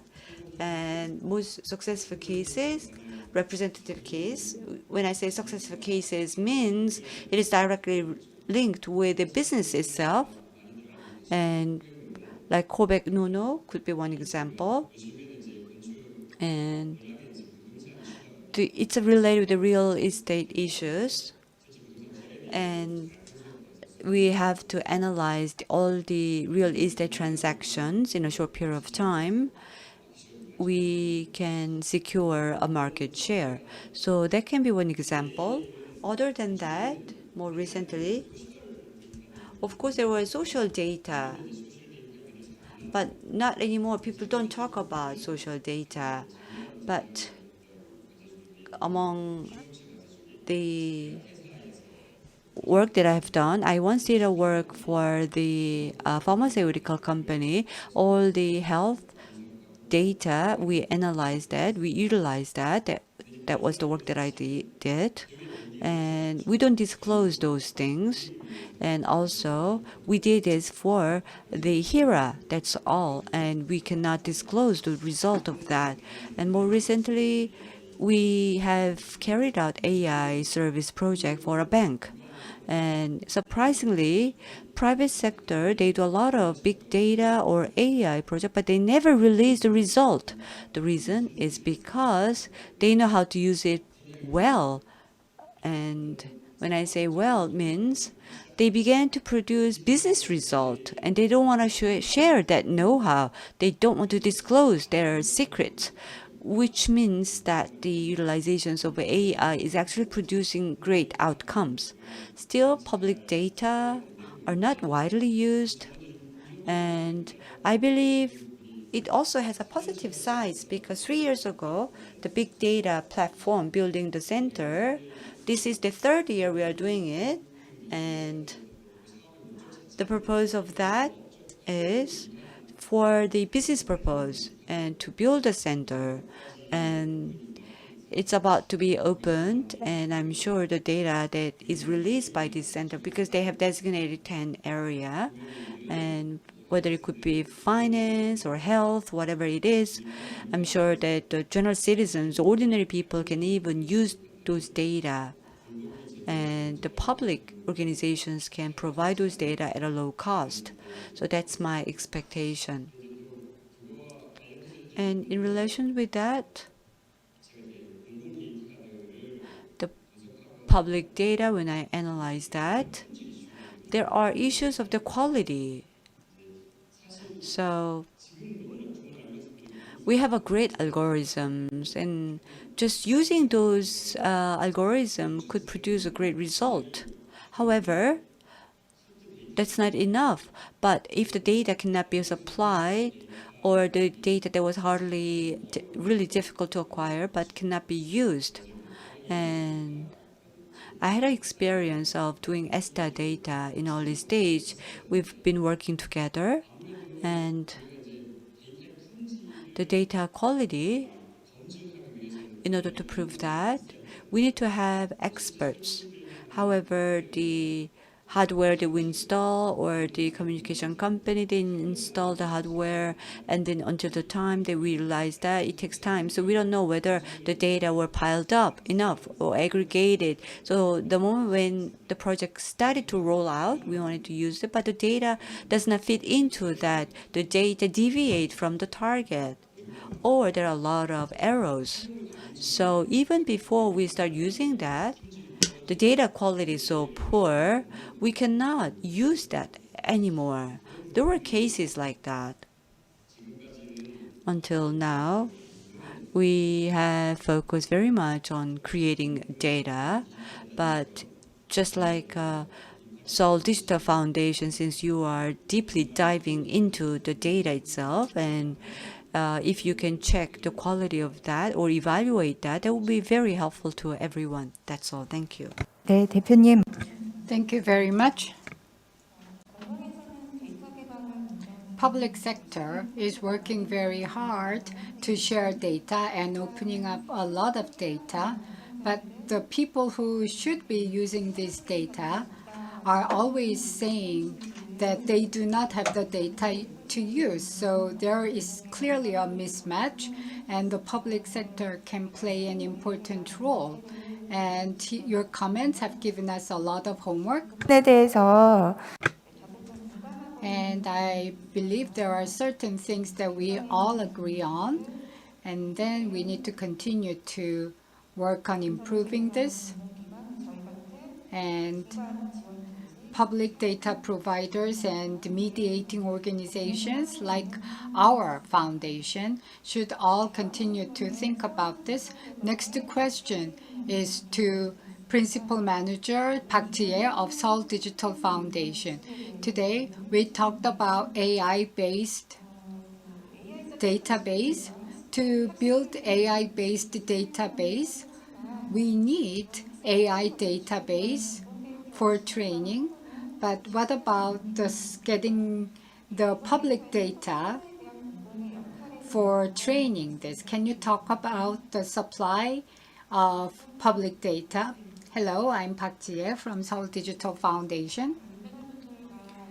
And many panelists and speakers have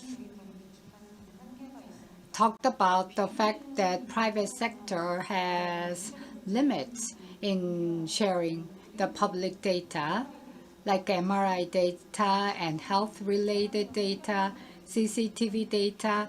These data are something that private sector cannot develop. So the public sector has taken the lead in developing 1,300 types of data for AI training. Private sector, but still do not have the data they need.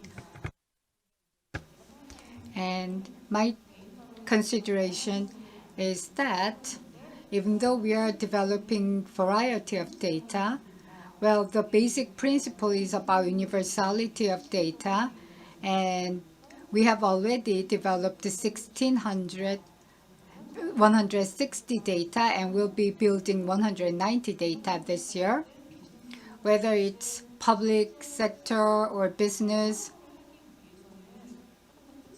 we need more unique data with specialty. So if we can have universal data that can be used for private sector, we will have to start building this data.